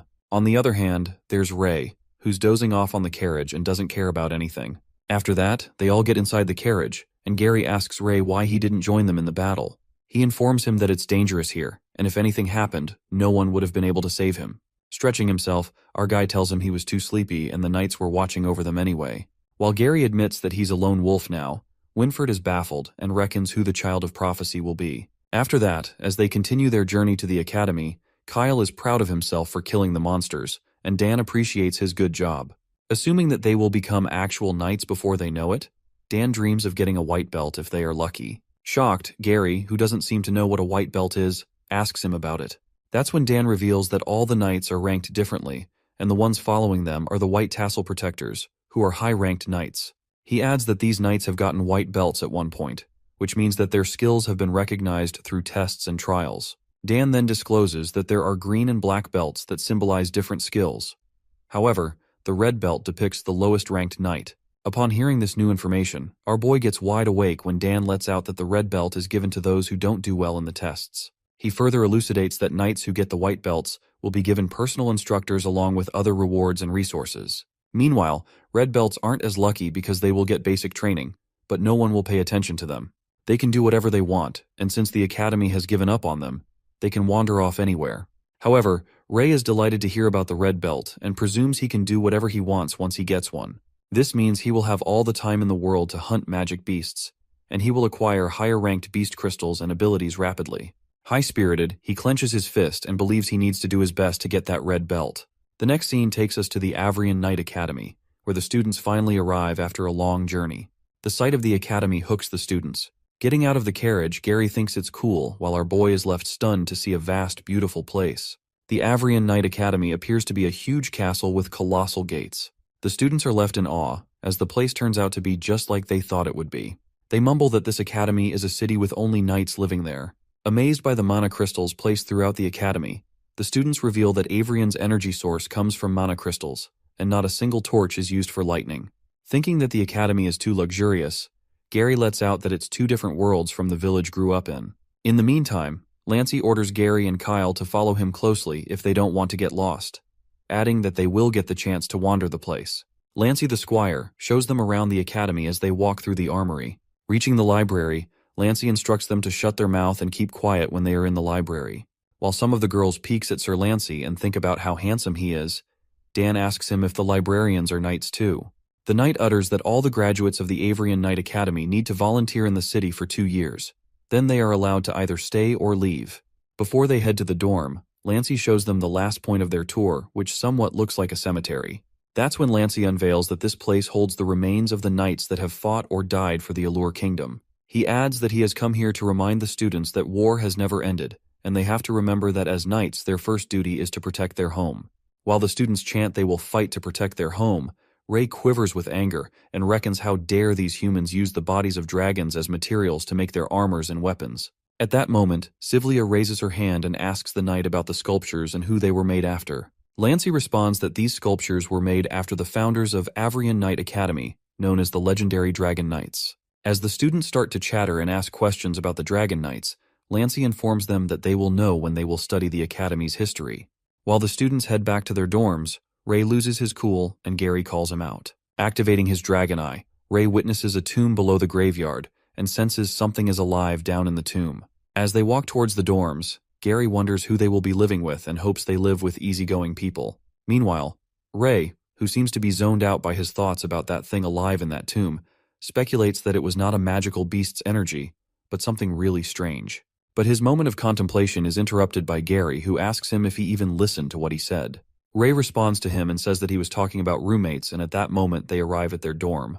It turns out they are in the same dorm, and gets curious about who else will be joining them. To their surprise, Sylvia approaches them, and it seems like she will be sharing the dorm room with the boys. While Gary is flummoxed, Sylvia gets flustered when she sees Ray and turns pink. As the girl seems to be uncomfortable about the situation, Gary makes her understand that it's not surprising as he's heard that the Academy has always treated everyone equally regardless of gender, adding that she should look on the bright side as they're nice boys. But Sylvia, who seems to be utterly nervous, smacks Gary, who leaps to the ground and storms away in anger, making it clear that she won't live in the same room as boys. As poor Gary, who gets whacked by a girl, lies on the ground, the other two people witness the whole thing and let out it was really something. Ray assures them that it's nothing but a young Missy throwing a fit. The two other people turn out to be their dorm mates, Monk and Ian, and Gary welcomes them, introducing himself and Ray.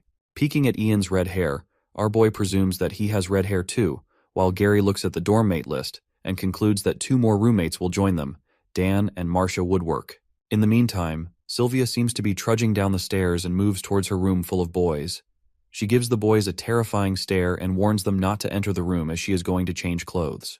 While the boys are disowned from their dorm, Gary says that he knew that they wouldn't allow her to change dorms, and in that moment, Dan joins them. Asking the boys why they're still standing outside, Gary lets out that they were waiting for him as they found a big cockroach in there, adding that they are looking for someone to deal with it. Upon hearing this, Dan gets all fired up and utters that how can these future knights be afraid of a measly cockroach and show them how it's done. He bursts open the door, while the boys are shocked and try to hide their laughter as they've pulled a dirty prank on their new roommate. The next scene takes us to the dinner hall where everyone seems to be stuffing themselves.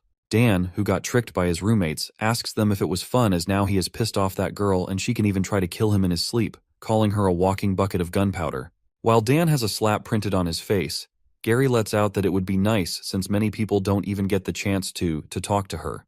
As soon as Dan blabs something about the girl, Sylvia hears their conversations and gets miffed at them for what they've just said, while Dan and Gary panic and justify that they said nothing about her. On the other hand, our boy seems to be enjoying to the fullest as he stuffs himself with a variety of food.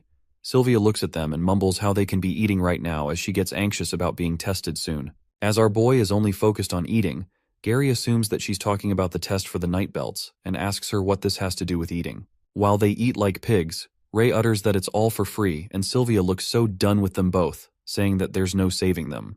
In the meantime, senior students look at them and assert that they shouldn't have expected anything else from poor country bumpkins who seem to be stuffing their faces like that, and blabbers that they haven't eaten anything nice in their life, referring to Ray and Gary. With their faces stuffed with food, they both turn around and look at the seniors who still keep mocking them and laughing at them. The annoying seniors then stops at Ian's seat and begins to make fun of the muscular red-haired guy for how big he is and blabbers that he takes so much space that the poor chair is gonna break, calling him a country boy. Meanwhile, poor Ian seems to be upset as he gulps down his tears. The senior bastards utter they want to puke at the sight of these red-haired freaks who churned out of Rennie. Upon hearing such colorful remarks about themselves, Kyle stops eating while Sloth calmly sips on his tea and presses his twin badger's hand as he is about to pull out the knife to rip that bastard's mouth. As they continue to spit nonsense about the red hair curse being contagious, calling them country bumpkins and asks them to leave them alone as they don't want to have disgusted red hair like that. Monk, who seems to have enough of this bullshit, stands up and tells the two senior bastards to stop it because they're being too much. While Ian stops his friend for defending him, the seniors tell Monk to stay out of this and asks him if he's going to fight for this red-haired freak, concluding that he will get a red belt at the very most, so he should mind his business or else they will beat him up. The over-the-top seniors addressing Ian as a red-haired monster compliments him for knowing his place and instructs him to take the long way around when he encounters them in the future. As soon as that bastard utters these words from his mouth, someone throws food at him. The senior gets mad and asks to show himself whoever did this, calling him a fucker. That's when our boy enters the scene and shows himself. He smacks the senior's face at the table and twists his arm. Holding him down the table, Ray asks the senior who did he threaten about taking a long walk around, and the bastard lets out that he is talking about him, the disgusting red-haired monster.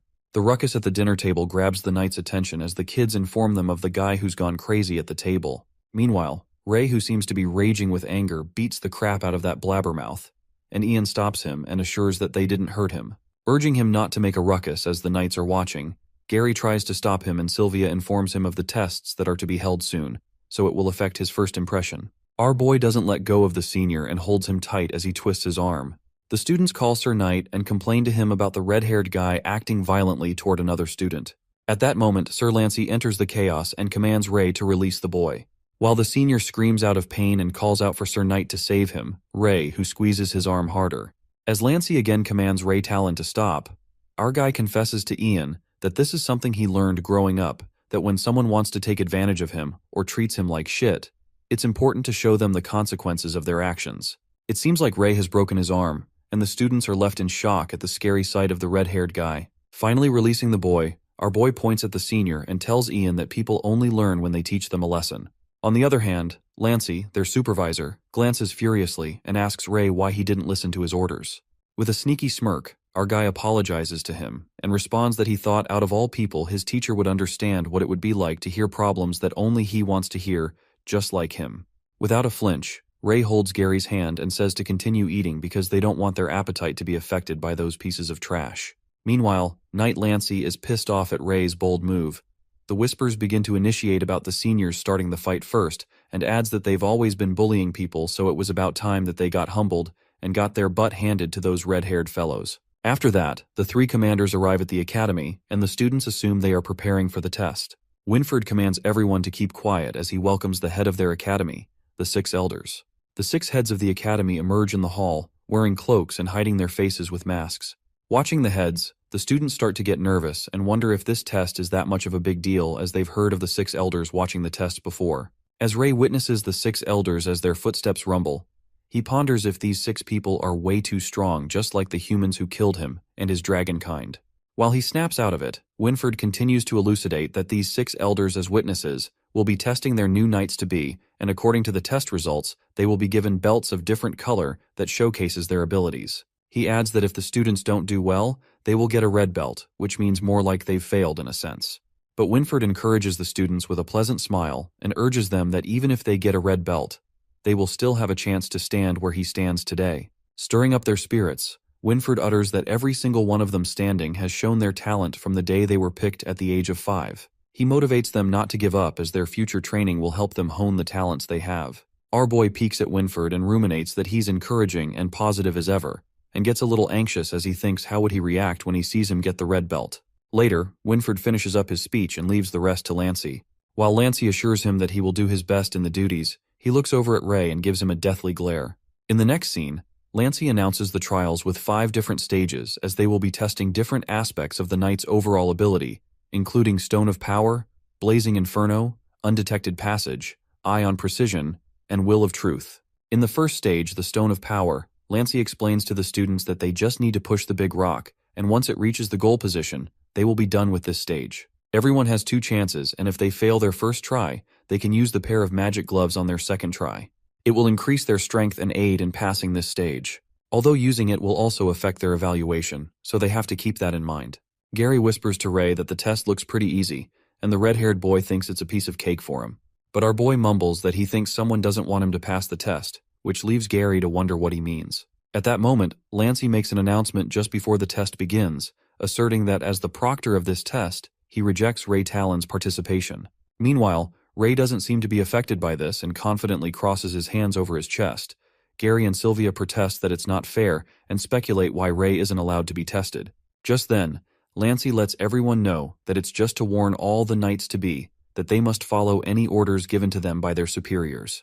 He adds that if anyone objects to his decision, they can report this to his superiors, and if they tell him to retract it, then he will agree without any objections. After that, he calls out the first student to be tested, and Gary whispers to Ray about being on Lancey's bad side, while Sylvia advises him to report this to higher-ups because he can't treat him like that. But our guy seems to be careless about it and lets them know that this just made things easier for him, so they should go ahead and get tested as he will join them in the next stage. This makes Ray believe that he is guaranteed to get a red belt. It is then revealed to us that both Gary and Sylvia pass the test, while Ion picks the rock up in his hands, although the instructions were to push it, and everyone gets shocked. As Gary comes back sweaty and is glad that it went well, Ray congratulates him and informs him that the second stage might be hard for him, so he should be prepared. While the blonde-haired boy is confused, our boy shows him the proctor of the second stage who seems to be from Roland Academy. Watching the proctor of the second stage, Gary freaks out and worries that how are they going to be tested when they've never learned magic before. But Ray lets him know that the battlefield does not care whether they've learned something or not, and guesses that they are just going to have to try resisting magic. He further adds that usually people who are physically strong actually end up having worse magic resistance. This leads him to assume that they're trying to test their weaknesses and strengths through these 5 tests, so that they can find the best way to develop their abilities. While it all makes sense to Gary, he wonders if he's an all-rounded genius, but Ray doesn't seem to agree with him. Later, the second stage, Blazing Inferno begins, and the proctor tests Gary by using some magic on his forehead, and he seems to hold up for 57 seconds. Ray compliments him that he lasted pretty long while Gary thinks he did a bad job. But Dan encourages him that only a single minute passes in the outside world for every hour in the illusion created by that mage after all. So he did a good job. Next up appears to be Sylvia, and as the mage starts testing her, she relaxes herself that this is all an illusion so he can't scare her. As the mage casts an illusion of fire, the girl does a great job as 5 minutes pass already while others gossip about how good she is. While everyone thinks that Sylvia is a goddess, the proctor informs her that she has proven herself. After that, Ray comes up next as the mage calls out his name and Sylvia wishes him good luck. While our boy thinks that 20 seconds should be enough or he should just give up immediately, he gets prepared to be tested. As the proctor casts the illusion, suddenly, a red dragon appears in front of him who breathes fire. Baffled, our guy wonders what is going on as the red dragon seems to be Ray's past self, and at that moment, the proctor hovers in the air with a sudden force, leaving everyone shocked. Eyes wide open, the mage frantically claims that the boy is cursed by the red dragon, and that's when the mutters begin in the crowd about the red-haired boy being a bad news and that he's cursed. Witnessing this sight, Winford rushes to the old man who seems to be unconscious while Ray stands near him and wonders if he's okay. But the knight assures him saying he's just tired and tells the boy to rest. Winford thinks that it is strange that the old mage's mana is completely drained as it doesn't make sense to him.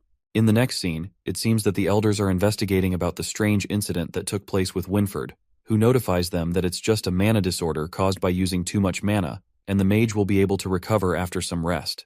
This explanation doesn't seem to satisfy the elders, therefore they question how the mage from renowned Roland Magic Academy be drained of his mana after a test of degree, while others speculate if it is because of the mage spending too much mana on testing the students. Winford informs them that the mage is resting for now, and he will continue to investigate this matter. He further suggests having another mage take the proctor's place for the remaining tests, and the elder agrees with him. However, as the knight leaves, one of the masked elder calls an armored guard knight and whispers something to him, and the guard assures him that he will have it done immediately.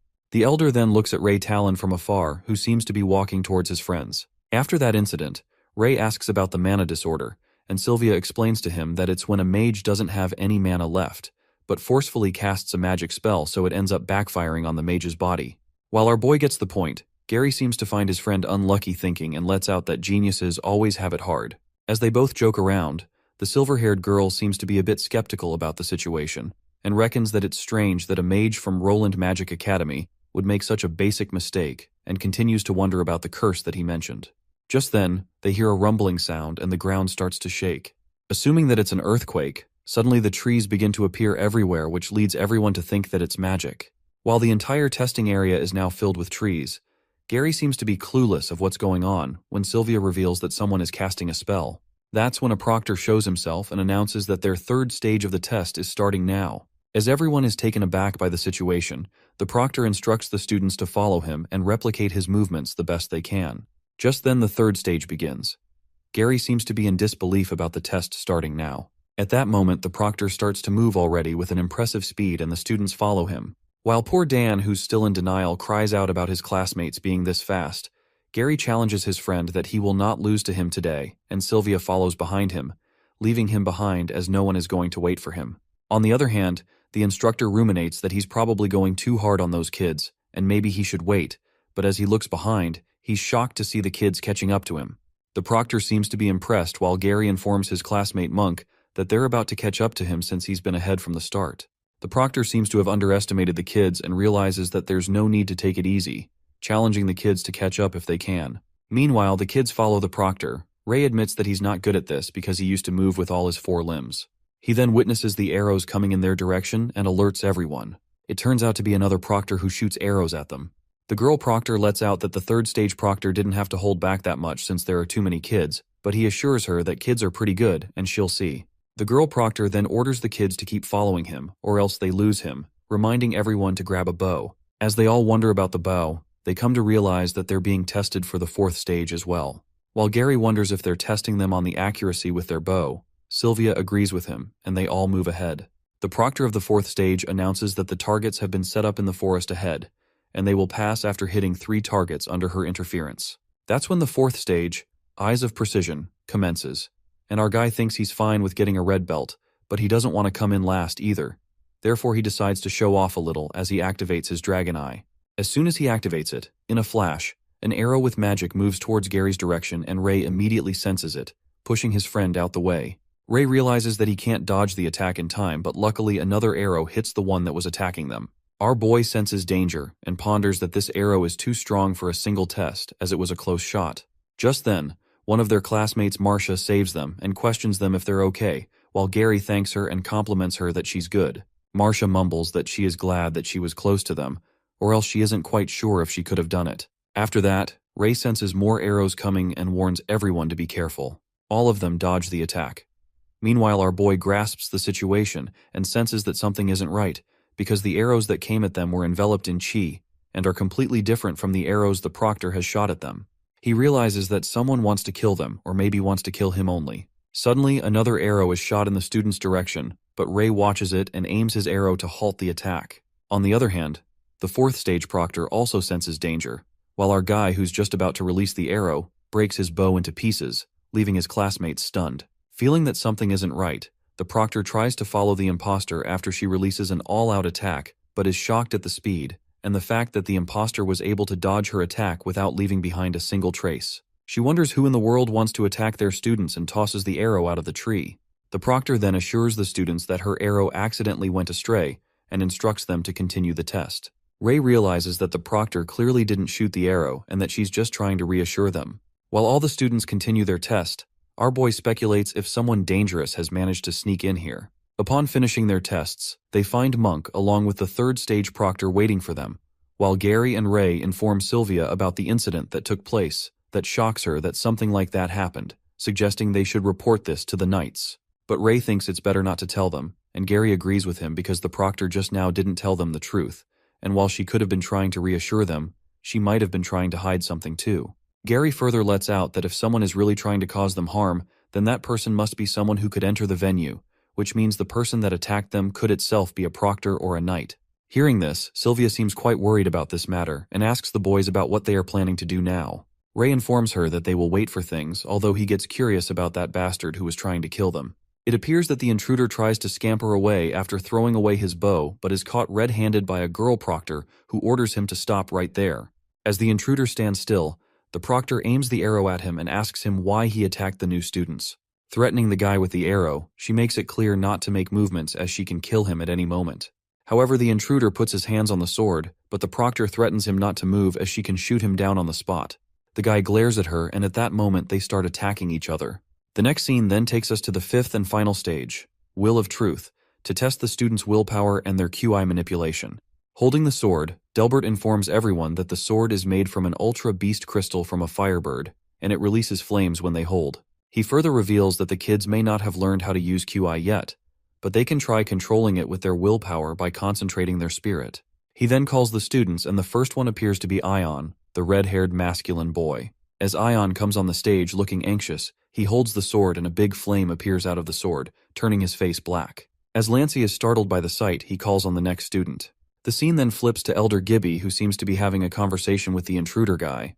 The elder seems disappointed as the guy not only failed but also got caught by a proctor. While the guy apologizes, Gibby confesses that he never expected to solve this issue immediately. He then wears his mask, with which the user is able to change their appearance, and mumbles that he's glad that at least it has sent a signal to their followers that the Pureblood Guild has never disappeared. On the other hand, Gary goes up on the stage and flawlessly controls the flames as he holds the sword. Meanwhile, our boy goes on next. Sylvia asks Gary if Ray is actually strong. Listening to this, Gary thinks for a while and reveals that Ray is extremely strong. But the others don't seem to believe him since his first 4 test results were terrible. That's when the blonde-haired guy lets out that he remembers the last time he fought with Ray. He won easily, but 10 years ago, when he was attacked by an intermediate-ranked demonic wolf, Ray was the one who saved him and defeated it.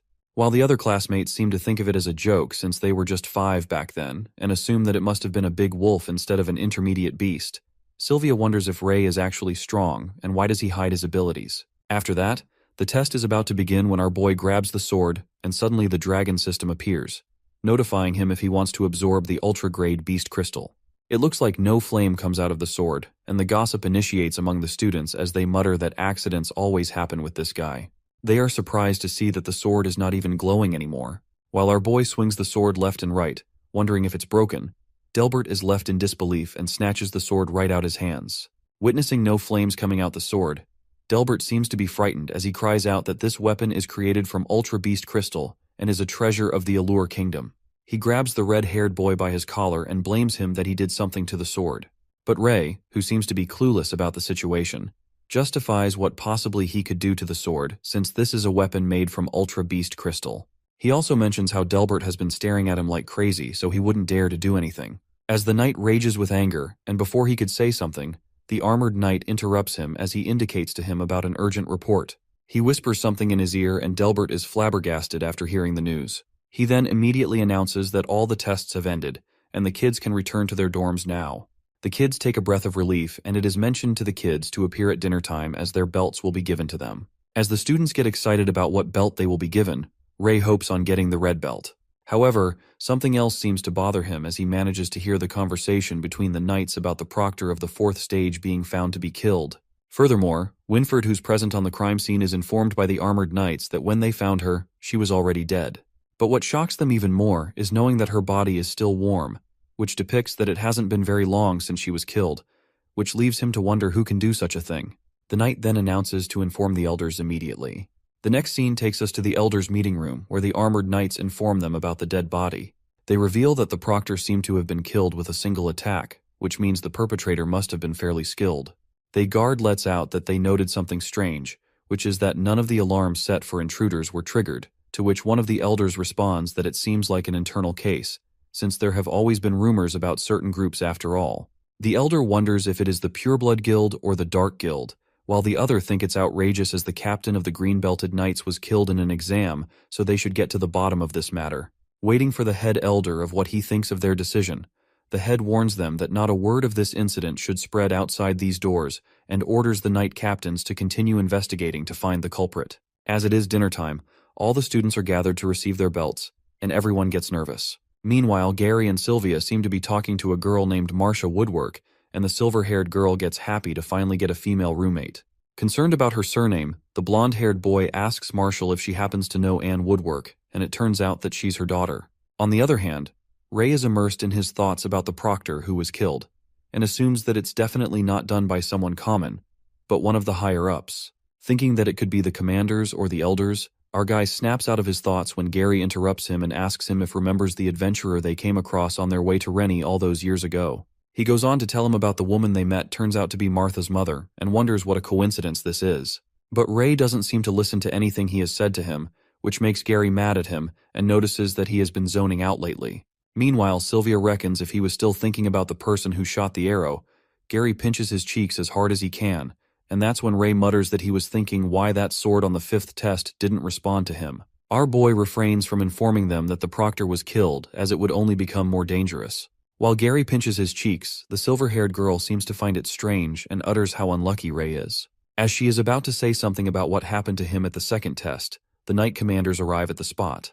Winford announces that they are going to hand out to them their Knight belts, so he orders the students to come up when their names are called. The first one to be called upon is Gary Blueblood, and as he confidently walks through the hall, the students whisper how he was the best among them all, predicting that he will get a white belt. While some say the one who did best is their goddess Miss Sylvia, and others think they both will get a white belt. While some of them root for goddess Sylvia, they conclude that they both will get white belts. However, after the consideration, Winford declares that Gary will be given a black belt. As he receives his belt, the blonde guy seems to be disappointed, and the whispers begin to circulate about him. After that, Ian and Sylvia receive white belts, and some of the students freak out as they see the red-haired guy get a white belt. As Ray Talon gets called upon, everyone seems certain that he will receive a red belt. However, to their surprise, our guy gets the black belt, which leaves him more shocked than ever. While Dan cries out because he's the only one with a red belt, as his friend Monk got a black belt and even the one who did worst got a black belt, the other student gives him a reality check and states that he can't change the results. On the other hand, our boy is confused as he gets a black belt after a low score on his tests, and he speculates if there's a conspiracy behind it. Lastly, the Knight Commander announces that from now on, they will be undertaking training from different knights, according to the color of their belts. As Gary wonders what the black belt is for, a guy who appears to be Black Belt's instructor smokes on a cigarette and holds the list of the names of his students. Peeking at the 2 redheads in his group, he hopes that they better not get him in trouble and calls them future Dragon Knights. The next day, at the training grounds, all the students appear to return to their dorms. However, the Black Belt Knights seem to be waiting for their instructor while Ray takes a nap, and Kyle makes a fuss about their instructor, hoping that he is at least normal. While the red-haired fella hopes for the best, their instructor sneaks up on them and asks if they are talking about him. As Kyle freaks out, the instructor, who appears to be a cool guy, smokes a cigarette and instructs his students to follow him. Meanwhile, Ray, Kyle, Gary, and Monk walk in awkward silence. Kyle asks them if the instructor has mentioned his name at all. Assuming that he didn't mention his name, Gary tells him to ask the instructor himself. Without any reluctance, Kyle enthusiastically asks the instructor how they should address him, and our boy peeks with astonishment at how straightforward he is. The instructor, walking ahead of him, waves his hand and tells his students to call him K. Upon hearing this, Ray wonders about his weird name, and Kyle assumes it is not his real name. Going on their way, they encounter Delbert, who seems to be approaching him and greets Sir K. Already being pissed at our red-haired boy, Delbert pities the Black Belt's instructor for getting 2 red-haired kids and mocks at Ray Talon, uttering that he must be over the moon for getting a black belt. The knight further adds if he were allowed to make decisions, he wouldn't have someone like Ray to enter in this academy in the first place. But our boy doesn't hold back and responds to Delbert, saying that it's a bummer as he isn't allowed to make the decisions. Testing his last nerve, Delbert, who seems to be hopping mad, instructs Ray to stay within his limits, reminding him that he will be keeping an eye on him. As Knight Delbert is about to smack him, Kay interrupts him with his sword and reminds him that Ray Talon is now a member of the Black Belted Knights, so it wouldn't be good if they let discrimination cause bad blood between them. While the sword holds back Delbert, he smirks and presumes that everyone will find out that their prophecy about Ray is wrong sooner or later. After that, Delbert, who seems to be pissed off, wishes him luck while the students are left baffled and start gossiping about the prophecy thing that the knight mentioned, wondering if they have ever heard about it. While Kay infuriatingly stares at Delbert as he leaves, the instructor asks the student knights to follow him and takes them to a place within the castle, informing them that this is where they will have their special training from now on. As they arrive at the chamber, it emerges to be a pitch-dark place, and the students are startled when they witness an ominous wind blowing towards them as they struggle to open their eyes. Noticing the ramshackle and the dark place, the eerie silence scares the pants off Monk and Kyle, who wonder where Sir Kay went, adding that they didn't notice him as he disappeared out of the blue. While the others panic, Ray activates his dragon eye and speculates that the instructor is gone, as he can't even find him with his dragon eye. Unable to see him, Gary asks Ray if he can see their teacher, but our boy informs him that he can't spot him at all. That's when Kay furtively creeps up on them and scares the life out of the two of them as he holds them from behind. Holding the candle, the instructor reveals that they will be training in complete darkness to improve their abilities further and polish their senses. He adds that they will train here until they become one with darkness and turn it into their sharpest weapon. Upon hearing this, Gary, who seems a little worried, asserts that he has heard that black-belted knights will be consigned for assassination missions in the future, asking Kay if it's true. While Ray realizes that his friend is worried about the assassination, the instructor, puffing on his cigarette, says that they have gotten abilities that make them more suited for assassination missions than others. He concludes that Gary has to accept this fact, even though he doesn't want to, as that's how things will be. Looking disgruntled, Gary questions why they can't fight fair and square like the others. That's when the instructor steps forward and makes him understand that they were chosen because they have special qualities that others don't. He pats Gary's shoulder and lets out that if he wants to fight fair and square, he certainly could, so he doesn't have to worry. After tossing them the black belts, Kay commands them that they can fight however they'd like from today on. The next day, Ray looks at his watch, which shows his rank as 300, and he presumes that this watch depicts the current rankings. Lying down on the bed, he ruminates that, according to Sir Kay, the rankings would be renewed every day after practice. Meanwhile, students of the same grade can challenge each other at will, and if the lower-ranked students win, they will take the place of the higher-ranked students, which means the higher the rank, the more resources they will get. Our boy then gets up and asks Gary about the number of students in their grade, to which he responds that there are 300 or more students. While Ray disappointedly thinks he's close to last in the rankings, Dan glances at Gary's watch and freaks out when he finds out that he has achieved first place, saying that they were guessing who would take first place. Overjoyed, Dan feels nice about being in the same dorm room as the first and third ranked and laughs hysterically, mumbling that he can do whatever he wants. While Gary is pissed at him for flaunting others' ranks, Sylvia, the third-ranked knight, seems to be chattering with Marcia, looks over at Dan being so overly excited, and lets out that boys are foolish. After that, Ian asks Monk why he looks so happy. Monk stares at his watch as he is ranked 65th and gets low-key thrilled. High-spirited, he believes he will continue to work and tells Ian that it's nothing. 10 days later, Ray appears to be walking through the hallway and contemplates that he's so close to 100 points for beginner beast crystals, but he didn't get too much from hunting. Reaching his dorm room, he snaps out of his thoughts when he listens to someone arguing inside as the noise echoes out of the room. It turns out Monk frantically argues with Gary as he utters that he can only go up in rankings because of his special training. On the other hand, Gary quarrels with him to prove his points and tells him that he thinks training stuff is a little deceptive as it's useless to him. While Monk angrily explains that special training is not useless. Instead, he's just bad at it. Gary fires back, muttering that he can keep his ranking without it anyway. Watching them argue, our boy gets confused at what's happening, and Dan lets out that he has never seen Monk so agitated. He adds that they're arguing about whether special training for the black belts is helpful and asks Ray what training they guys did. Regarding the special training, Ray reckons it is a given that Gary isn't good at stealth, assassination, and hiding one's trace, but Monk has shown great talent for it.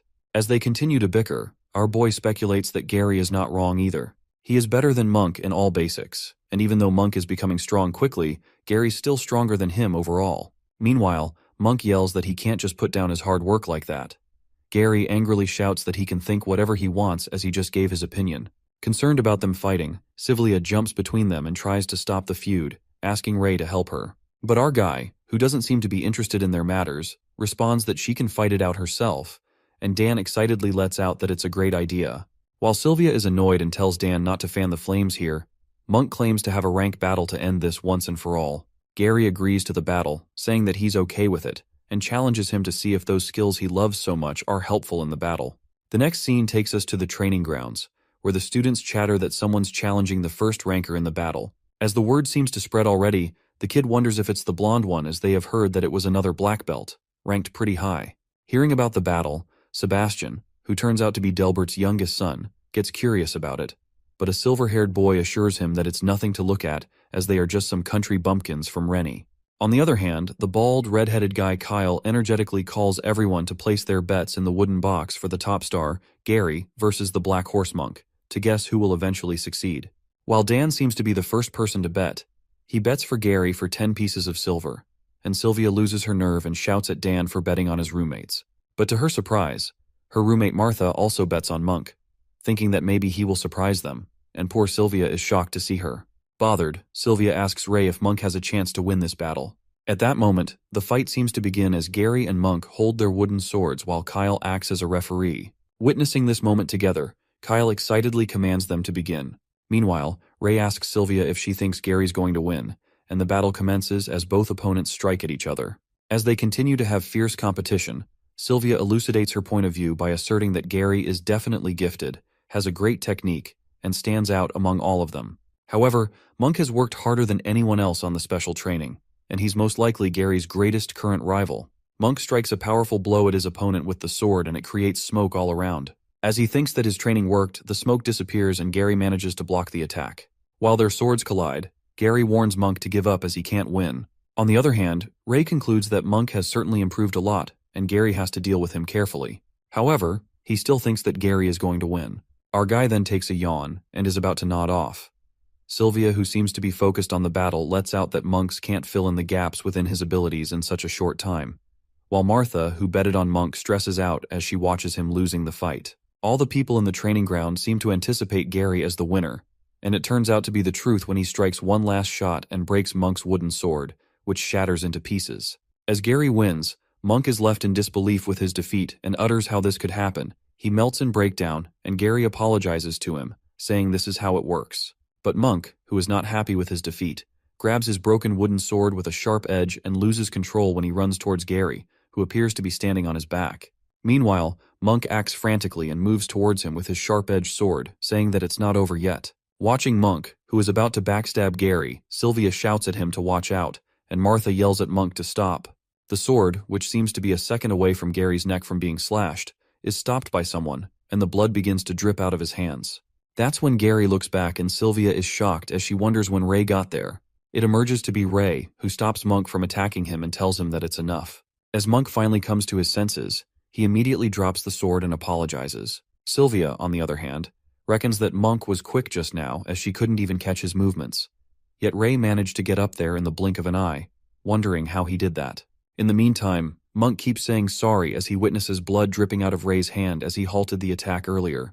While our boy assures him that it's just a scratch, Monk says that he was acting too rash and that if he hadn't stopped him, it would have gotten worse.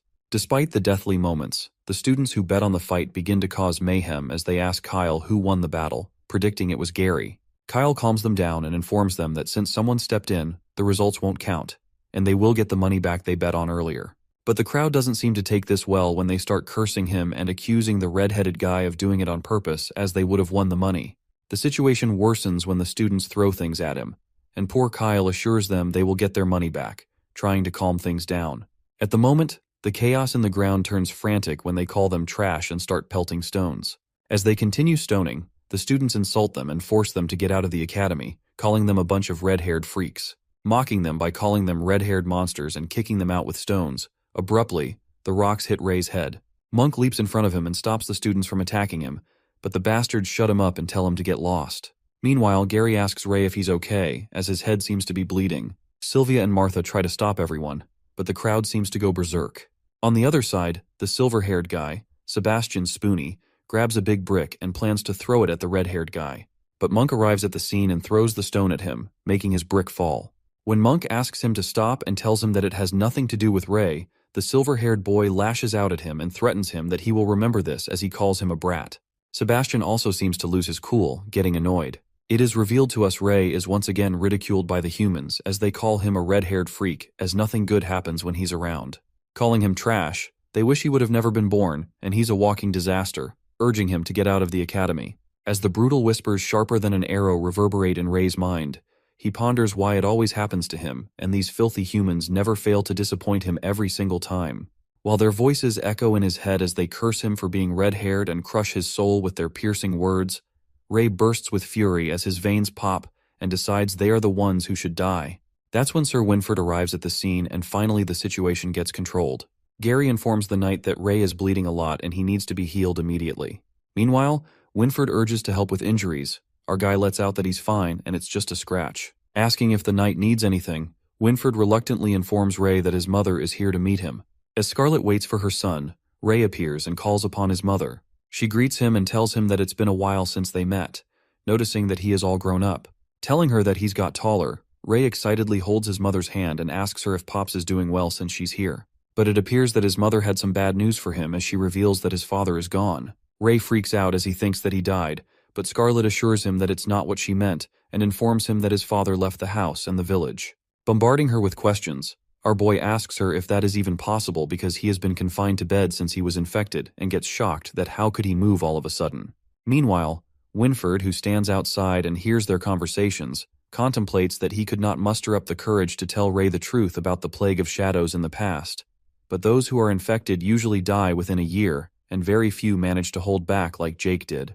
But in the end, those strong survivors end up losing themselves to the shadows and become their slaves, becoming vectors that spread the plague even more, concluding there has never been an exception to this. Scarlet then reveals that Jake had fought enough from the plague of shadows for the past decade.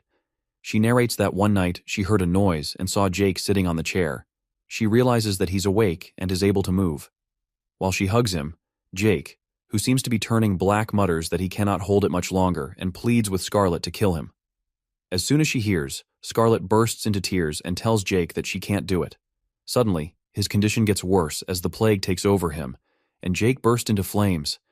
As he keeps asking Scarlet to kill him, she witnesses him turning into a black shadow. Coming to the present, Ray's mother tells him that she couldn't kill Jake and pulls out a letter, uttering that his father left him this letter.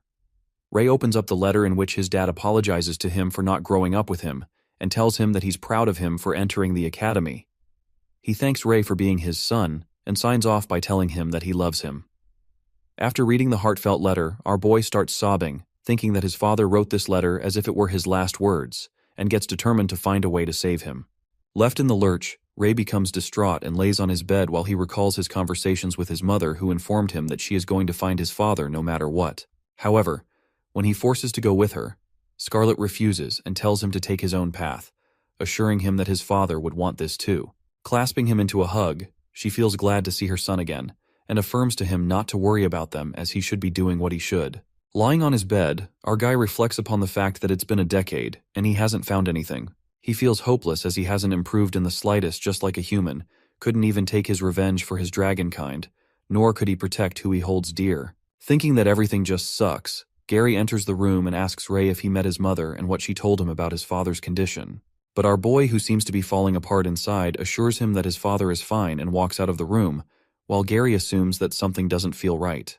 While Ray walks out, he leaves a paper behind and it grabs Gary's attention. Thinking what this is, as soon as he picks it up, Dan sneaks up on him and snatches the paper, thinking that it is a love letter from a fangirl as he was looking at it so intently. Poor Gary freaks out and asks him to give the paper back as he tries to snatch it from him. But Dan, with a freaky smile on his face, tells Gary not to be shy and asks him to let him see the passionate confession of love. As they joke around with the paper, in the meantime, the other roommates enter the room and glares at them with confusion. Eventually, Gary lets out that it's a letter addressed to Ray, and that's when they all get to know about his father being infected by the plague of shadows. Upon knowing the truth, Dan lets out that poor guy had a rough childhood, so they should treat him better. Hearing about Ray's sob story, Monk feels bad for him.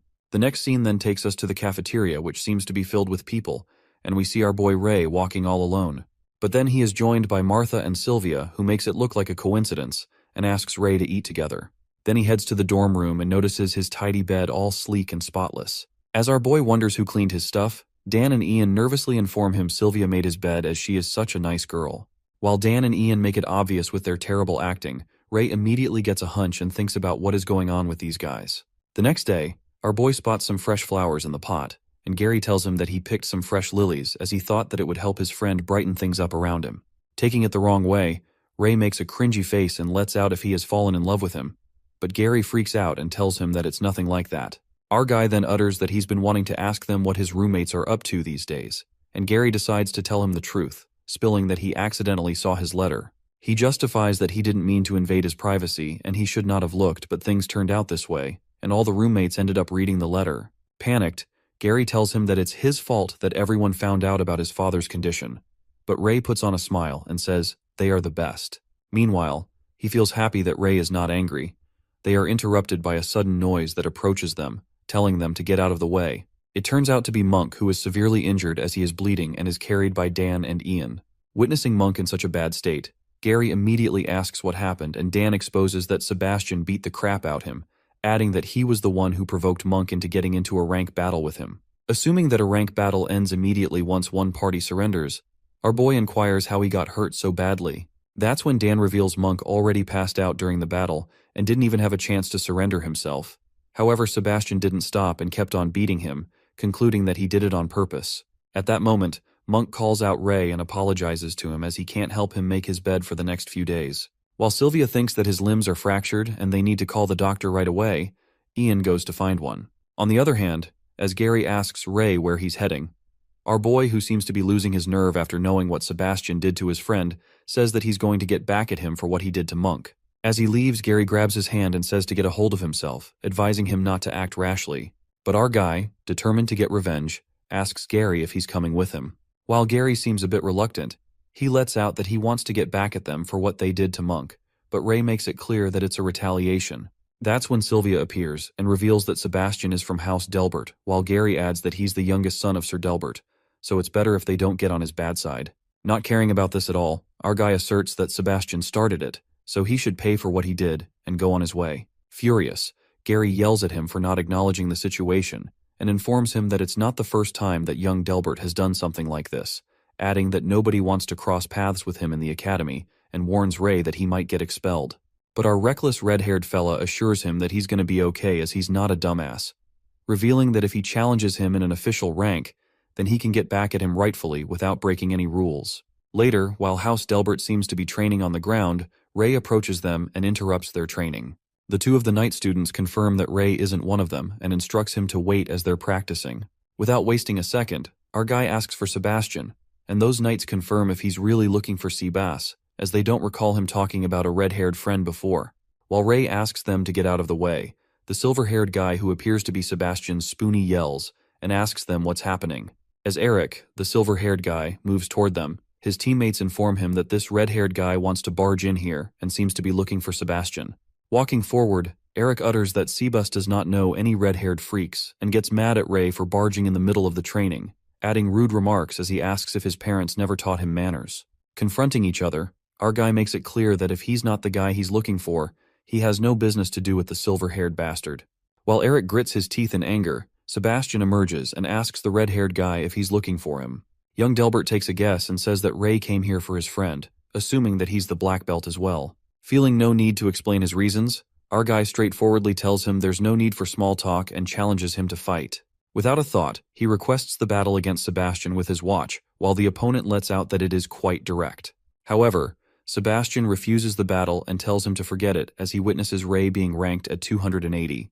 As our boy thinks if he's scared, young Delbert says that he manifests that it won't be much of a fight after seeing his low rank. Laughing hysterically, Sebastian mumbles that he thought the other black belt was the strongest, but Ray seems too weak. He then apologizes to Ray and assures him that he didn't hurt Monk's purpose, adding that it's a natural gap between them and the peasants, referring to the black belts. Saying that he does not want it to happen again, he shuts off Ray. While our boy leans toward the obnoxious bastard, Eric blocks his way and asserts that Sebas might not stoop to his level to fight him. The silver-haired Spoonie reveals that he's currently 9th ranked, so if Ray can fight him, it might pique others' interest in fighting with him as well. Asking if it works for his boss, Sebastian happily allows Eric to fight with Ray. Meanwhile, our guy asks the boss if he will accept his request once he manages to beat Eric. As the silver-haired guy is pissed at our boy, Sebastian affirms to him that they will talk once the fight is over. The Delbert's house students are thrilled to see a real fight again, and feel lucky for being in a strong team as people come for challenges every day, hoping that it goes on long enough. Standing face to face, Ray confidently tells Eric to attack him. While Eric holds onto his wooden sword and seems to be filled with pride, he assumes that the red-haired guy is getting cocky and advises him not to go crying for someone to take revenge for him later. As the others notice that the red-haired guy hasn't unsheathed his sword yet, Eric reckons that this is an excellent chance to show him what he has got and thinks of using the stuff Sebas has taught him. On the other hand, the boss, Sebastian, proudly looks at his spoonie and says that he's bullying little kids again, and the fight finally begins. While our guy is unarmed and stays in one position, Eric makes the first move and leaps toward him as he swishes his sword. He forcefully stabs the sword to hurt Ray. However, to his surprise, Ray dodges the attack like a walk in the park. Leaving his jaw dropped, Eric wonders how he managed to dodge such a quick and powerful attack. Saying it's not over yet, he prepares again to make another strike. As the fight continues, Ray breathtakingly dodges his attacks like he's a friend with the wind as he effortlessly leaps in the air, Stressed out, Eric begins to panic as he ruminates that he's attacking as fast as he can, but Ray still keeps dodging everything. As he seems to give up, in a flash, Ray whacks a powerful punch at Eric, and the poor guy crashes to the ground. Beating the crap out of him, Eric quivers with pain as he gets punched right in the guts. After the silver-haired guy is passed out as the students carry him to the infirmary, Ray asks young Delbert if he's qualified enough to fight with him. Uttering what good will come to him if he agrees to fight with him, that's when our guy shows him something that convinces Sebastian to fight with him. It turns out that Ray tosses out 2 intermediate beast crystals and reveals that he will offer him 2 of them if he wins. Freaking out after watching the crystals, Sebastian asks him where he got those and clarifies that he doesn't want to get in trouble for getting dirty items. While our boy reveals that his parents left these crystals for him as they are adventurers, Ray entices the offer by saying that he still has the chance to get them as he hasn't used them for equipment. It seems like young Delbert is quite intrigued by the crystal as he accepts Ray's challenge but demands one condition. Revealing his condition to make this rank battle held in public, Sebastian utters that he doesn't want people to think that he pried those beast crystals from him unwillingly, and our boy immediately agrees, admitting that he wanted it that way, to begin with. The next scene takes us to the training ground, where students are rooting for their boss Sebas to beat up the red-haired freak. Meanwhile, Kyle, who seems to be walking with Ray, asks if he's really going to fight Sebastian, as he is ranked second, and thinks it's not a good idea if it's true. Concerned, Kyle lets out that even if he wants to earn a quick buck by betting on himself losing, his opponent won't hold back. But Ray assures him that he doesn't need to worry and assures Kyle to do the betting. Assuming that he can't stop him anyway, Kyle asks him to promise a nosebleed out of that bastard, and our boy agrees with a fist bump. While Kyle begins the betting for black-belted Ray versus white-belted Sebastian, Dan asks others how long Ray can last, and Ian hopes that he doesn't get hurt. But Sylvia makes a different assumption, as she thinks that it's not going to be a simple battle. Hearing this, Dan teases her as he says that love really makes people blind, while Sylvia justifies that she doesn't like that guy, proving her point. As she gets mad at Dan, saying that he is blind because he does not believe how strong Ray is, Gary contemplates that he is not worried about whether Ray will win this battle. Instead, he's more worried about Sir Delbert, who might get mad at him for this. Stepping onto the battle stage, Sebastian, being the over-the-top guy he is, reminds Ray and mocks him by saying that the children of knights become knights, but the children of farmers become farmers, and no one can surpass the boundaries of class. Holding his sword, young Delbert makes it clear that Ray might have gotten a little confident after beating Eric, but he will quickly see the difference between them after fighting him. As one of the knight students commands them to be in positions, our guy advises him to leave the nagging for his lackeys. While the fight is about to begin, Ray covers his face with a black cloth that only shows his eyes. As the battle starts, Sebastian makes the first move and smashes the sword towards him. Our boy impressively dodges the attack, and his opponent tells him he's pretty lucky because not many people dodge his first attack. Asserting that his luck is pretty bad, Ray manages to scratch his face in a short time while Sebastian wipes his face and thinks it is too shallow, letting out if this is his true strength, he can never win against him. In the middle of the battle, our guy asks Sebastian why he talks so much and assumes that he has been winning all this time because he keeps running his mouth. Flustered, young Delbert leaps towards him at light speed and utters that his luck ends here. That's when our boy smoothly bolts the attack and pulls off a camouflage move, cutting through Sebastian's face and shoulder as it bleeds. As everyone is left astonished, Dan wonders how Ray attacked him and seems in disbelief as Sebastian got hurt first. While Ian is also shocked at this miracle, Gary presumes when Ray learned this technique and figures out that the way he dodged Sebastian's attack was just like how Sir Kay did it. After that, young Delbert, who seems to have taken enough of this, casts magic on his sword and warns Ray if he can dodge this attack. The crowd cheers for Sebastian as Chi appears to be converging on sword, and they excitedly root for him. While he attacks Ray with the sword merged with Chi, our boy again swerves the hit, but this time, young Delbert seems to grasp his technique and utters that he knew Ray would do that. Knowing that he will keep dodging the attacks, Sebastian's sword goes berserk as it keeps striking at Ray, leaving no room for avoiding the hits. Meanwhile, he continues pounding the sword. The students cheer up for their hero, the white-belted knight, as they think that he's so cool, and encourages him to put the red-haired brat in his place. Immersed in the battle, Dan speculates that Ray has been dodging the attack this whole time, so he is bound to get it. Thinking that bastard Sebastian took things far, Sylvia assures them that Ray is all right and tells him to look closer. She reveals that the one whose advantage is actually Ray's opponent. As they witness young Delbert being slashed numerous times as he soaks in blood, Dan's jaw drops as he thinks that Ray has been avoiding the attacks all this time. But Gary, who also seems quite thunderstruck, lets out that Ray is the one who's attacking the entire time. Sylvia further elucidates that every time he dodged Sebastian's, he counterattacked at least once, adding that Ray gradually minimized Sebastian's stamina to make him exhausted. While poor Sebastian is covered in scratches, he furiously yells that even his father was never beaten up like that. Threatening to kill him, Sebastian runs toward him to make another attack. However, he is again slashed by Ray's sword. Witnessing our boy's classic moves, Dan couldn't seem to believe his eyes, and wonders if it's really Ray, while Sylvia inspects that he had every chance to win in no time, and wonders why he keeps attacking him deliberately. That's when Gary concludes that Ray is doing it on purpose and wants to torture his opponent bit by bit, playing with him just like a predator would with its prey. It is revealed to us that Sebastian's whole face is now covered with cuts and bruises. The poor guy cries out of pain and calls Ray a dirty peasant. But the red-haired boy, who finally takes revenge for Monk, makes one last blow on his nose while he trembles and threatens Ray to wait because his father won't let him off the hook and he's gonna be a dead meat. Our boy raises his sword once again and thinks that talking to someone like him is a waste of his time and energy. Sebastian, who is about to give up, tells Ray that he will forfeit. However, as he is about to say something, our boy smacks him again with the sword, hitting him just like Sebastian kept on hurting Monk. Ray is blinded by the revenge of his classmate and is ready to do anything to get the blonde-haired boy back for everything he did to Monk, so he won't let him forfeit this easily. Meanwhile, Sylvia and Gary analyze the situation as bad, and if this goes on, Sebastian might die. That's when they hear someone calling out to stop. It happens to Monk and tries to stop Ray, who wonders what he's here. In the meantime, the badly injured competitor gives up, and the match ends with Ray as the winner. At that moment, the students rush towards Sebastian to take him to the infirmary while Gary runs to his friend.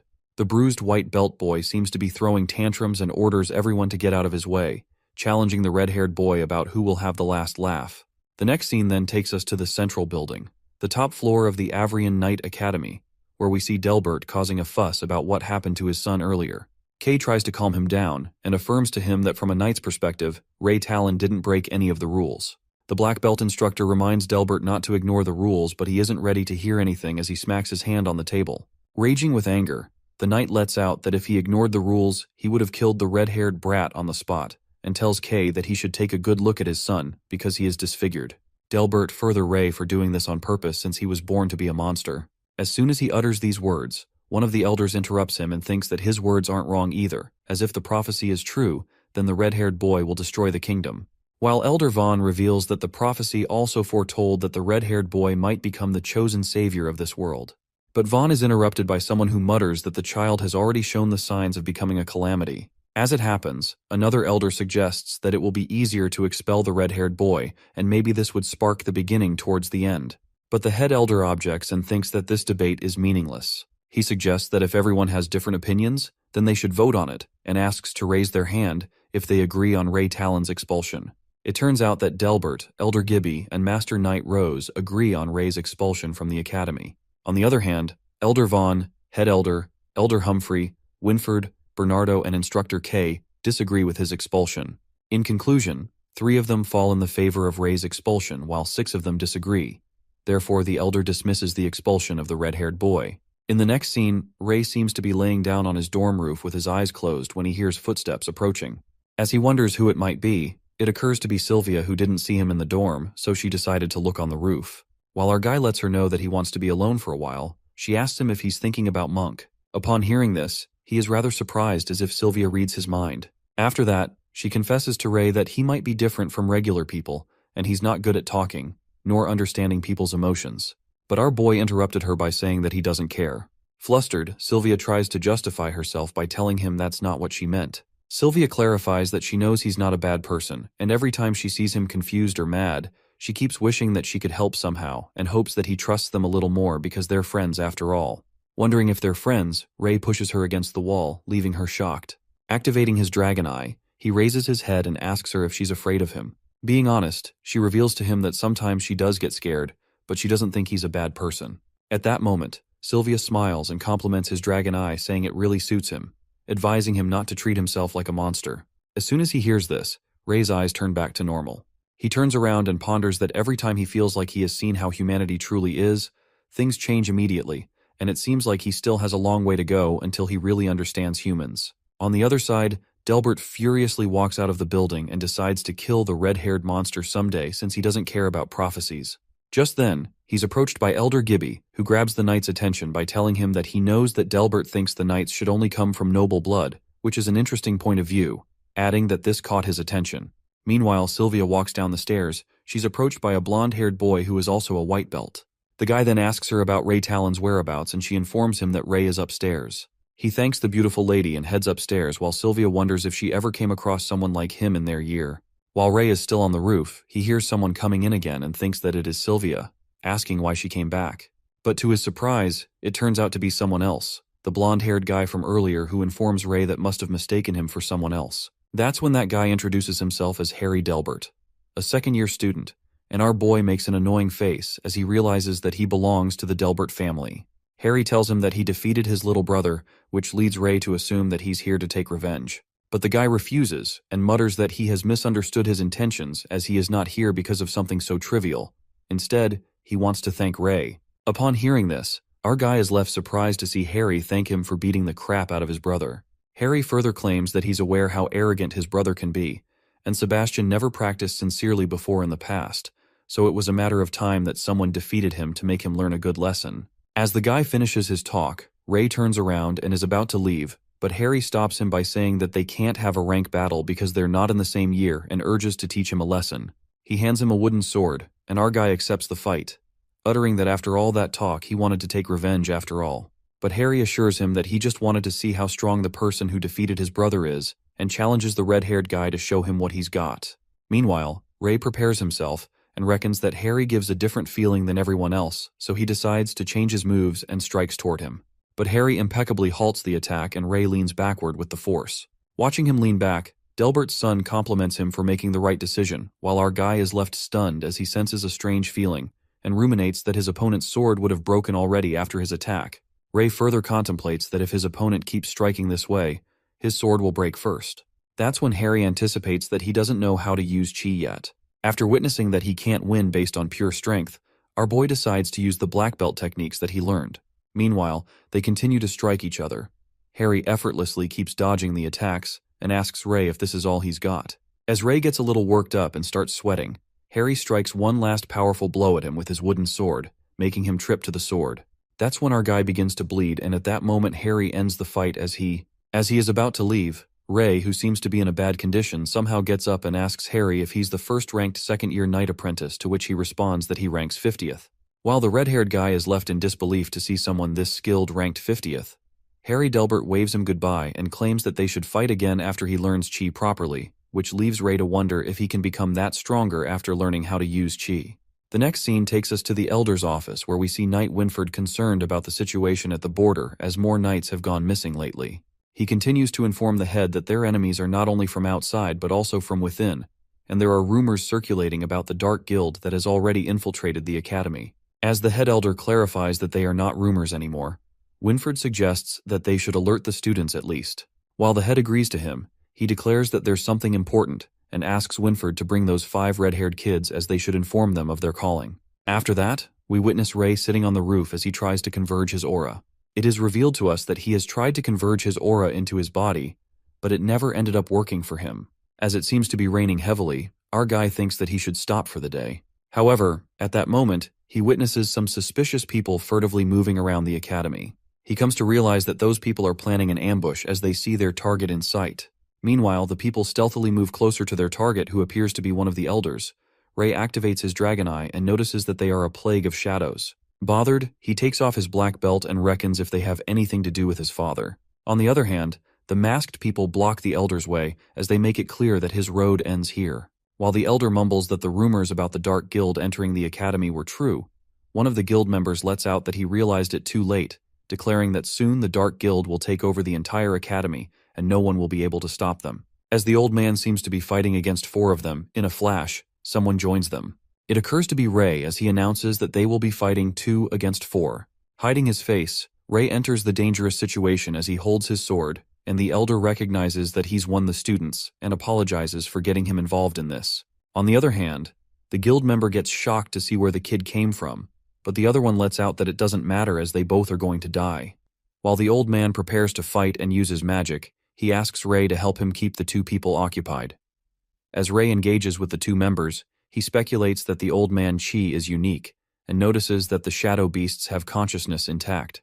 He dodges the attack and plans to strike his sword from behind, but the other member comes in between. As one of the guild members casts magic, Rei leans back, and they realizes at once that he doesn't know how to use chi, concluding that he's an amateur. Thinking that they found him out, he puts the sword in his mouth, and the guild members get confused as they see him. They decide to kill him and leaps towards Rei, but he keeps on dodging the attacks that leaves the shadow to wonder that this brat's movements are weird. Losing track of Rei as they fail to catch up to him, they search for the red-haired boy and witness two of their members killed by the strong old man. The elder tells the two other members to continue the fight as he wants to see what that child can do. As the guild members seems to be trapped, they think of using their secret power, but before that, they decide to deal with the red-haired kid. Meanwhile, Rei witnesses everything from above and contemplates that the old man did not need his help from the start. Believing that he has got a chance to fight, he leaps toward the shadows from behind. While Rei gives them a hard time as they can't seem to catch him, they eventually trap him. As our boy doesn't seem to have a way out, the elder calls him out and commands Rei to grab the guy's hand and pull towards him. The old man then instructs Rei to turn around and use the momentum to throw him over. The red-haired boy then follows his instructions and tosses the guy towards the old man's directions. The elder then strikes a powerful punch with chi, and the shadow guy glides away as an explosion occurs. Watching the guy explode, Rei wonders how strong the elder is, and at that moment, the knights arrive at the scene. While the one last guild member tries to run away, our guy goes after him, but the elder stops him and utters not to go after someone at the end of their rope. In the meantime, the knights arrive, and Rei obtains a new ability after all these years. The knights make sure that the elder is all right, and the old man assures them not to worry, notifying that there's one member that slipped away so they can chase after him if they want. Meanwhile, the knights chase after that one guild member.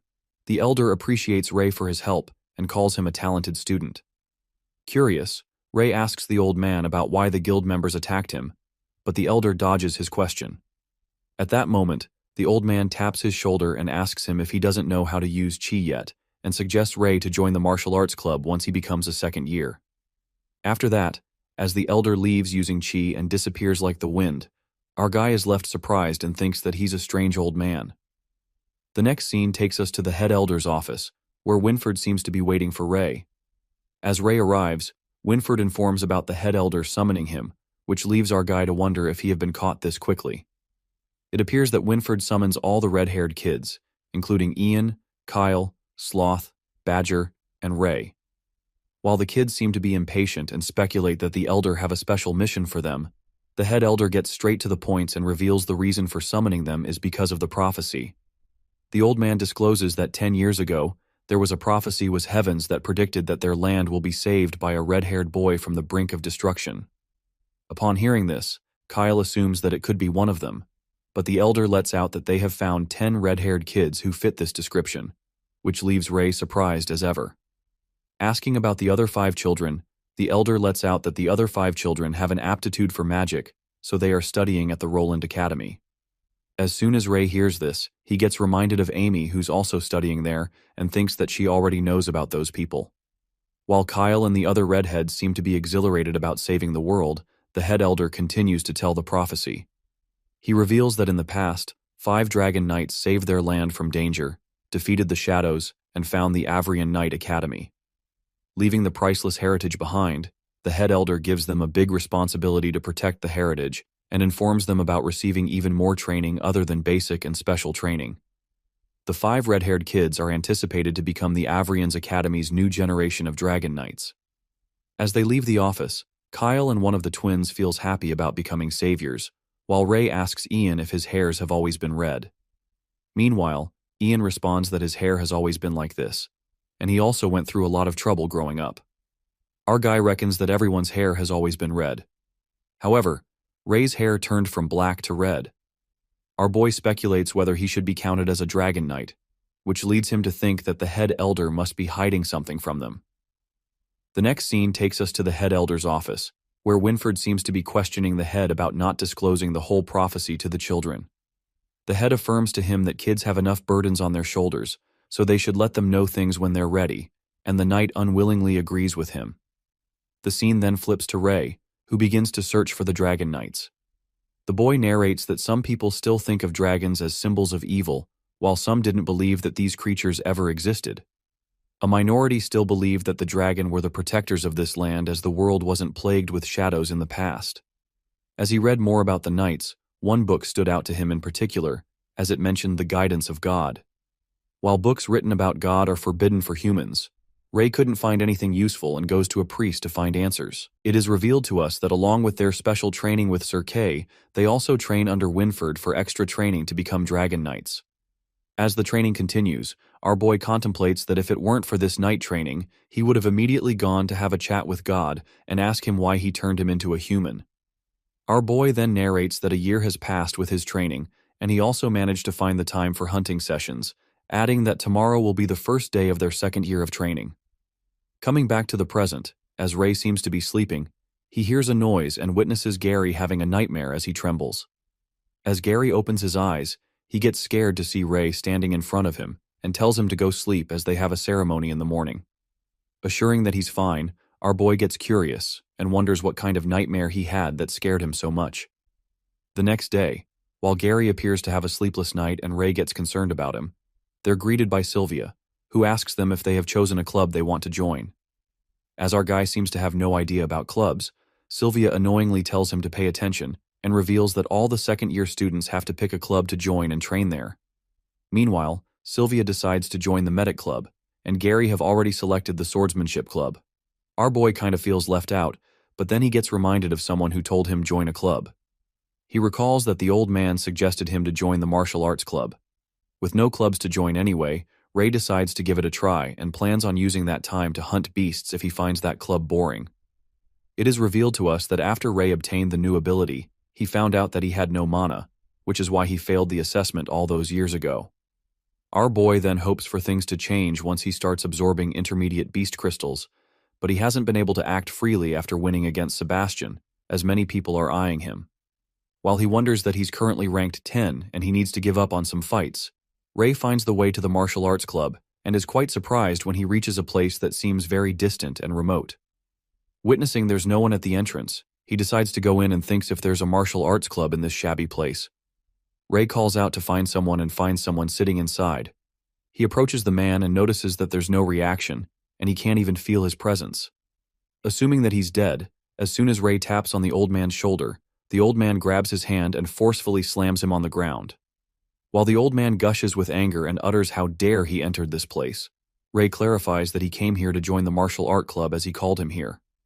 Upon hearing this, the old man calms down and realizes that he's the red-haired student that helped him that day.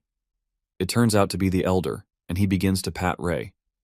Our poor boy asks the old man why he attacked a stranger without knowing why he came here as he almost died today. The old man apologizes to him and lets out that many strange people have been coming here lately, so he's a bit concerned. The old man gets happy as Ray listened to his advice and joined the club, revealing that he will be his student. As our boy hears this, he is left in disbelief and reckons that the old man tricked him into joining the club.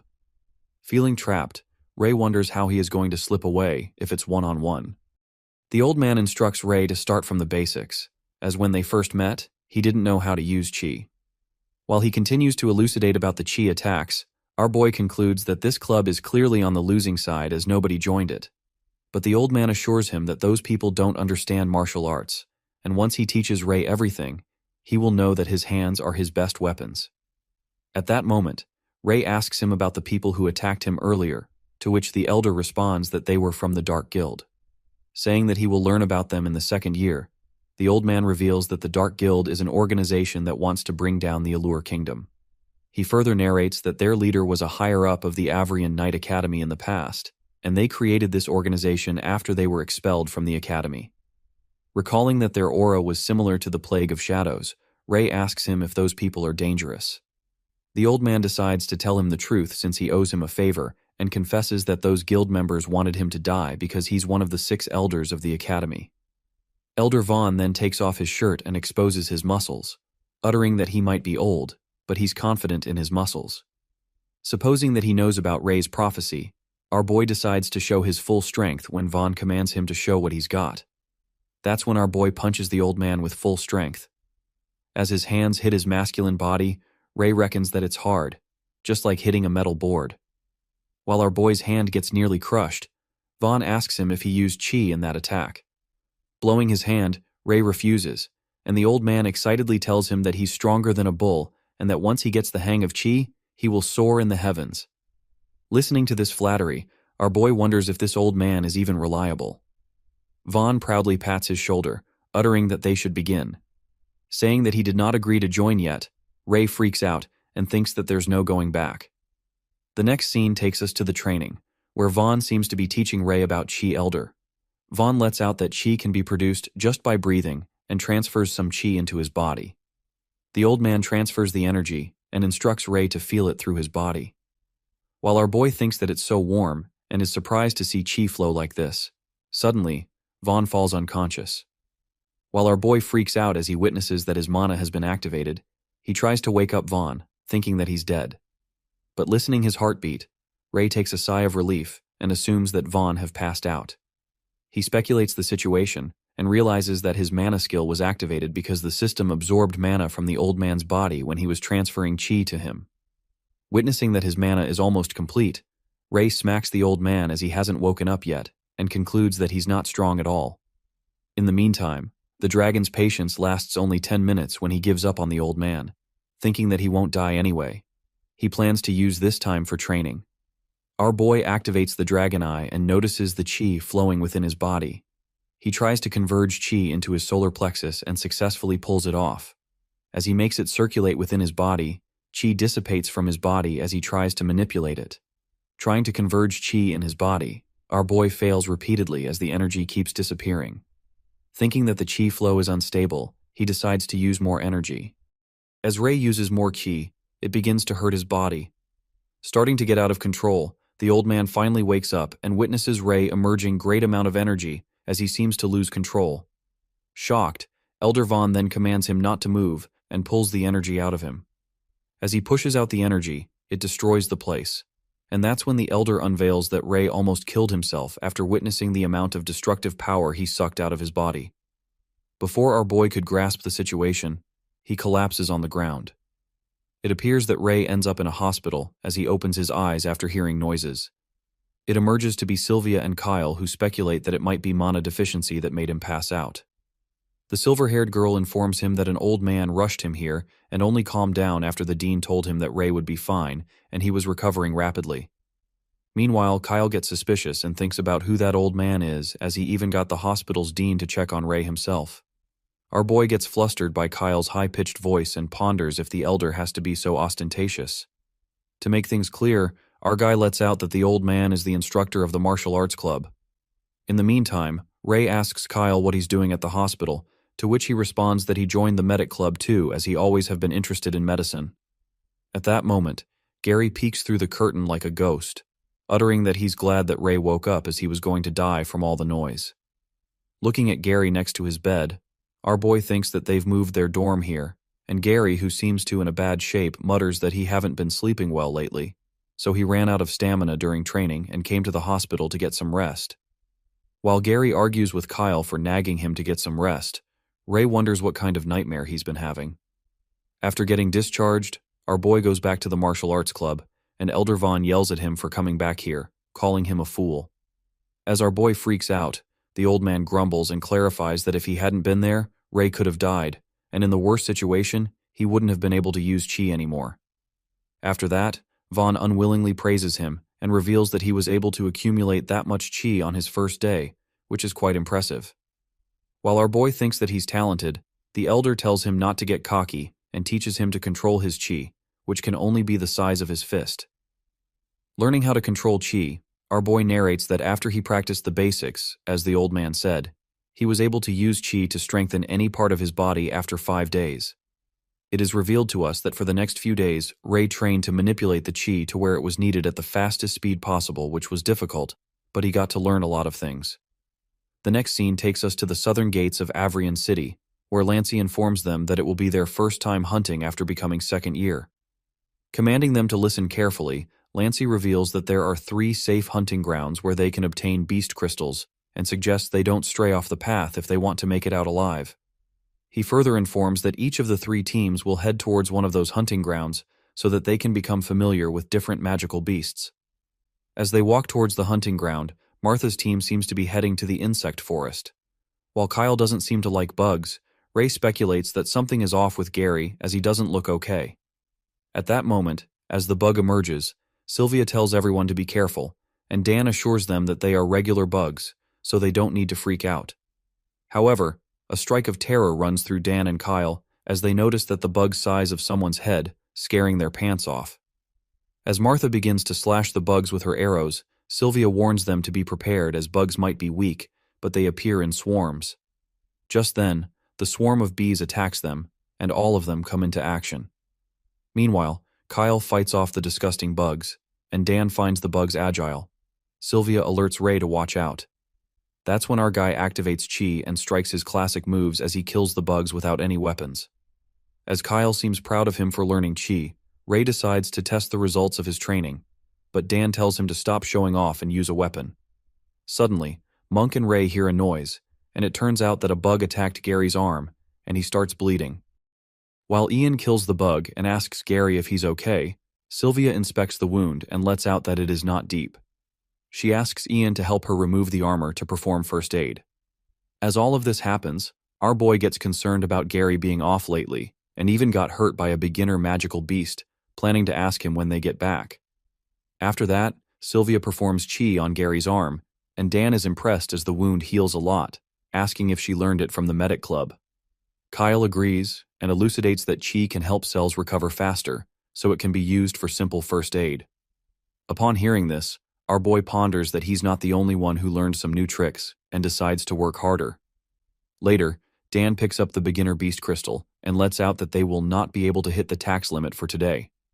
As Ray asks him about the tax, Dan reveals that according to instructions, they have to hand up 1/10 of their earrings when they beast crystals at the hunting grounds only if they manage to get more than 10. Meanwhile, Dan clarifies that's how the academy operates. Our guy reckons that he needs to get past Lancey. It appears that Ray has gotten more than 10 crystals, and then he peeks at his dragon system. At the entrance of the hunting grounds, Lancey collects the beast crystals. As Ray hands in only 5 beast crystals, Lancey lashes out at him and thinks that he's trying to trick him. He then orders Ray to take off his equipment, and our guy confidently takes off everything. While Lancey does not find a trace of the beast crystals, he freaks out and gets angry, muttering that it's impossible. He accuses the red-haired boy of hiding the crystals somewhere on the mountain, but Ray tests his last nerve and gets cocky, assuring the knight that he won't find anything. As they walk away, Monk asks Ray how he managed to do that, as he got more than 5 crystals, and our guy tells him that it's a secret. It is revealed to us that Ray finds out that after saving the beast crystals in the system, the crystals, in turn, become useless rocks in real life. The boy then narrates that the dragon system directly gives him the beast crystals after hunting magical beasts, but everyone else needs to find them from the bodies of magical beasts. To not raise suspicions, he asked the system not to extract beast crystals for him, and besides, they can't be taken out once he puts them in. After that, Ray is left with 5 beast crystals and ponders that he doesn't have to hand them up. Finding a way to evade the taxes, our guy speculates that he needs to careful as if Lancey finds out he won't let it slide. In the meantime, Ray decides to head back and calls out Gary, thinking that he left something behind. As soon as he taps Gary's shoulder, he starts muttering about opening the red door. At that moment, Gary quivers with fear and begins screaming as he covers his ears. While Ray tries to calm him down, Monk gets concerned about them as they both were coming right behind him. He then informs Sylvia and Dan that he's going to find them, heading to the hunting grounds. Meanwhile, Monk finds Ray and Gary. He asks the matter and tells him that everyone is already far ahead. That's when our guy lets out that Gary is not doing so well and keeps talking about a red door. As the blonde-haired boy seems to be scared stiff and utters that he has to the red door as the voice keeps calling him, Monk takes a guess and says that he might be talking about the Avrian prison. It is revealed to us that Ray communicates with the voice who tells him that it's been waiting for him and reveals a hidden piece of history and secrets of this world. The voice seems to be coming from the red door, and suddenly, it disappears as the doors close. While Ray screams and asks to wait, he wakes up and gets shocked as the dream feels far too realistic. As the blonde-haired boy seems to be mumbling about the red door in his sleep, our boy ponders that it might be the same red door in Gary's dream. We are then traveled back to Ray's flashback at the hunting ground, where he asks Gary what nightmares he's been having. Panicked, Gary reveals that he only passed by Avrian prison one time and glanced at those red gates. Since then, he's been having nightmares every night, and every time he wakes up, he doesn't remember his dream. While the poor boy is traumatized, Gary adds that he can only feel endless fear, and something behind those red doors keeps calling him. That's when he plans to go to that place, but Monk freaks out and discloses that the place is entirely off limits, and they can even get expelled. But it seems like Gary has no choice as he decides to deal with it. Otherwise, he will get tortured to death by the voices in his head. At that moment, Ray agrees to go with him and asks Monk if he will join them. But Monk hesitates and warns them that they can even die in there. Our guy, who seems determined, lets out that the skills they learned will work in the cover of night, so they should give it a try. Watching Monk refusing to go, Gary feels bad for dragging him into this and asks Ray not to give him a hard time as he already thankful that someone is going with him. However, our guy insists and utters that Monk is better at stealth than them, so he'd be of great help. With no other choice left, Monk agrees to go with them and tells Ray that he's repaying him for what he did for him at the duel. Later at night, our boy ponders if the red gates of Avrian prison are the source of Gary's nightmare, as even he dreamt of it. He wonders if the secrets of this world are really hidden in the Academy's prison. The next scene takes us to the Avrian prison, where the knights seem to be guarding the doors. As it's late at night, the three of them sneak inside that area and hide under the bushes. While Monk confirms if they won't caught, Gary assures him and reveals that he's been observing this place and found out that those black armored knights exchange shifts with regular white-belted knights every Tuesday. Asking why the guards exchange shifts at this time every week, Gary assumes that it might be a weekly gathering. In the meantime, Ray activates his dragon eye to inspect the prison and notices that something's off, as everything is pitch black. With the prison being built underground, our guy finds it suspicious. After a while, the guards seem to be leaving for the meeting as they exchange shifts. Meanwhile, the black armored guard leaves for the meeting. Ray decides to follow the plan, and suddenly, someone grabs Gary's hand, asking what they're doing. It turns out to be Molly, a third-year black belt student. She let out that she was training nearby and saw the two of them sneaking around. As Molly guesses that they are about to sneak inside the prison, Gary panics and spills that they were planning, but then she comes just in time. Suddenly the barrels scatter all over the place, diverting the guards' attention. While the guards get busy arranging everything, Ray gets alert and utters that Monk has already begun with the plan, so they need to hasten up as well. As soon as Molly hears about Monk being involved in the plan, she freaks out and warns them that they are going against the rules. Calling them crazy, she keeps nagging them, and Gary asks Ray how should they deal with her. Thinking that they are going to kill her, Molly reminds them about being loving fellow students, and that's when Gary smacks her neck, knocking her out. Meanwhile, Gary couldn't help himself as she kept talking too much. Ray decides to take Molly with them because they might be doomed if she spills their plan. Just then, they rush toward the red door as Monk seems to be opening the gate while the guards are busy. They successfully sneak inside the prison, and the guards continue to argue about tying the barrels properly. However, it occurs that someone seems to be observing them inside the prison, and it turns out to be the guy who killed the Stage 4 proctor. Smirking, the guy seems to have lured them on purpose and mutters that Elder Gibby will be happy. On the other hand, the three of them manage to go inside and are surprised to see that there are no windows at all. While Gary lights the area with his glowstone, Monk freaks out when he witnesses Molly, and Gary tells him that she found us, so they brought her here. Eventually, Molly wakes up, and Monk asks her if she's doing all right. But Molly seems to be in a bad mood as she lashes out at them for doing such a thing to a senior and threatens to report them. While she is pissed off, Gary tries to explain his reasons, but Ray, without any reluctance, tells Molly to report them and urges her to shout as loud as she wants so they will be expelled altogether. Pissing her off even more, poor Monk stops him and tells Molly not to mind him. After that, Ray walks away, and Gary calmly suggests to Molly that they should take a look since they're already inside. As the girl is super annoyed by Ray, she makes it clear that she won't take the responsibility if they get in trouble. Molly snatches the glowstone out of Gary's hand and leads the way since she's the senior. Walking down, Monk realizes that there are inmates in the prison, and Gary, who also seems to have no idea, lets out that this place has always been forbidden and he's never heard of criminals being transferred in this prison. That's when the girl clears her throat and reveals that some people say the Academy is using this prison to hide the thing they really want to hide. She further adds that once those things appear, it would cause a great uproar. Upon hearing this, our guy assumes that she doesn't know what they're hiding either, and Molly responds that they're rumors, calling him a brat. Meanwhile, she discloses that other than the 3 knights and 6 elders, no one's been here before. At that moment, the wind gets strong, and a terrible smell starts diffusing across the area. As Ray hears something, Monk advises them to go back, and Molly, who also seems to be scared, agrees with him. But Gary refuses, and is determined to find out what has been appearing in his dreams.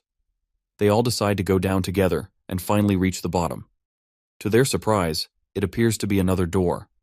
While they witness a massive door, Molly wonders what it's made of as it looks pretty old. But Gary, who's more interested in going beyond the gate, begins to open the gate with his chi. Struggling to open the colossal door, which doesn't move an inch, Gary calls Monk for help.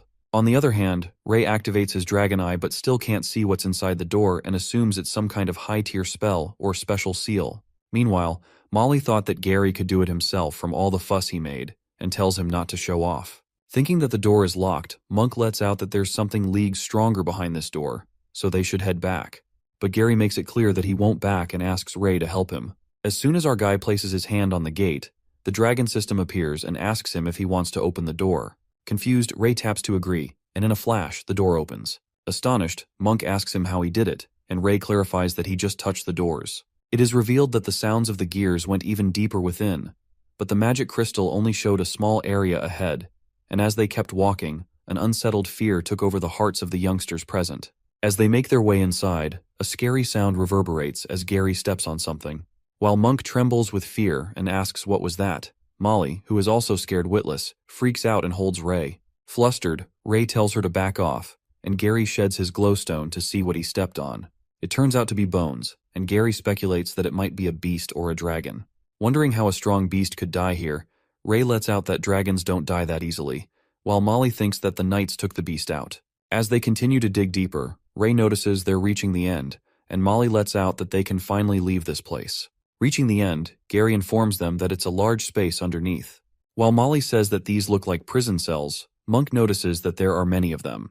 Realizing that nothing is inside the cells, Monk gets worried and predicts that the monsters have already escaped. He suggests that now that they've seen everything down there, they should leave, and Molly agrees. She says that if the monsters were really kept down here, they must be strong, and if they've escaped, then they're in significant danger. Upon hearing this, Ray makes Gary understand that they've already come all this way, so if they return now, they can escape before the knights change shifts again. However, Gary gets crazy and mutters that if they go ahead a little, they will find the truth. As the blonde-haired guy keeps moving forward, Ray alerts him not to go further. But Gary, who seems to lose his senses, continues to go inside the prison cell as he hears the voices calling him inside. Watching him walk towards the dead end, Ray tries to stop, and at that moment, a powerful wind takes over the place. While Gary falls into some kind of pit, our boy comes to realize that this presence is dangerous. He stands guard as he holds the sword and witnesses a giant beast with big horns rumbling out of the prison. Watching the beast coming towards them, Molly quivers with fear as it turns out to be the monarch rank magical beast, the Minotaurus. That's when the Minotaur lets out a powerful roar, making everyone smash to the ground. At that moment, Molly twists her ankle, and not being able to run away, the beast grasps her into its claw. But Monk comes to her rescue and slashes the beast's arm with his sword, making Molly crash on the ground. After slightly attacking the beast, Monk runs to Molly and asks if she can stand. As he makes her stand abruptly, the Minotaurus prepares to strike again. But this time, it seems to be a forceful magical attack, and Monk freaks out, telling Molly that if she doesn't get up, they are all going to die here. Just after that, the beast strikes the magical attack, and a strike of terror runs through Monk as he looks back. The next scene takes us to Gary, who comes crashing down in a pit, gets concerned about Monk and the others, and wonders if it really was a monster that he just saw. On the other hand, Ray halts the beast's attack with his sword, and his tame wolf backs him up as it protects Monk and Molly. Watching the watch protecting them, Monk gets baffled and asks why the magical beast is helping them.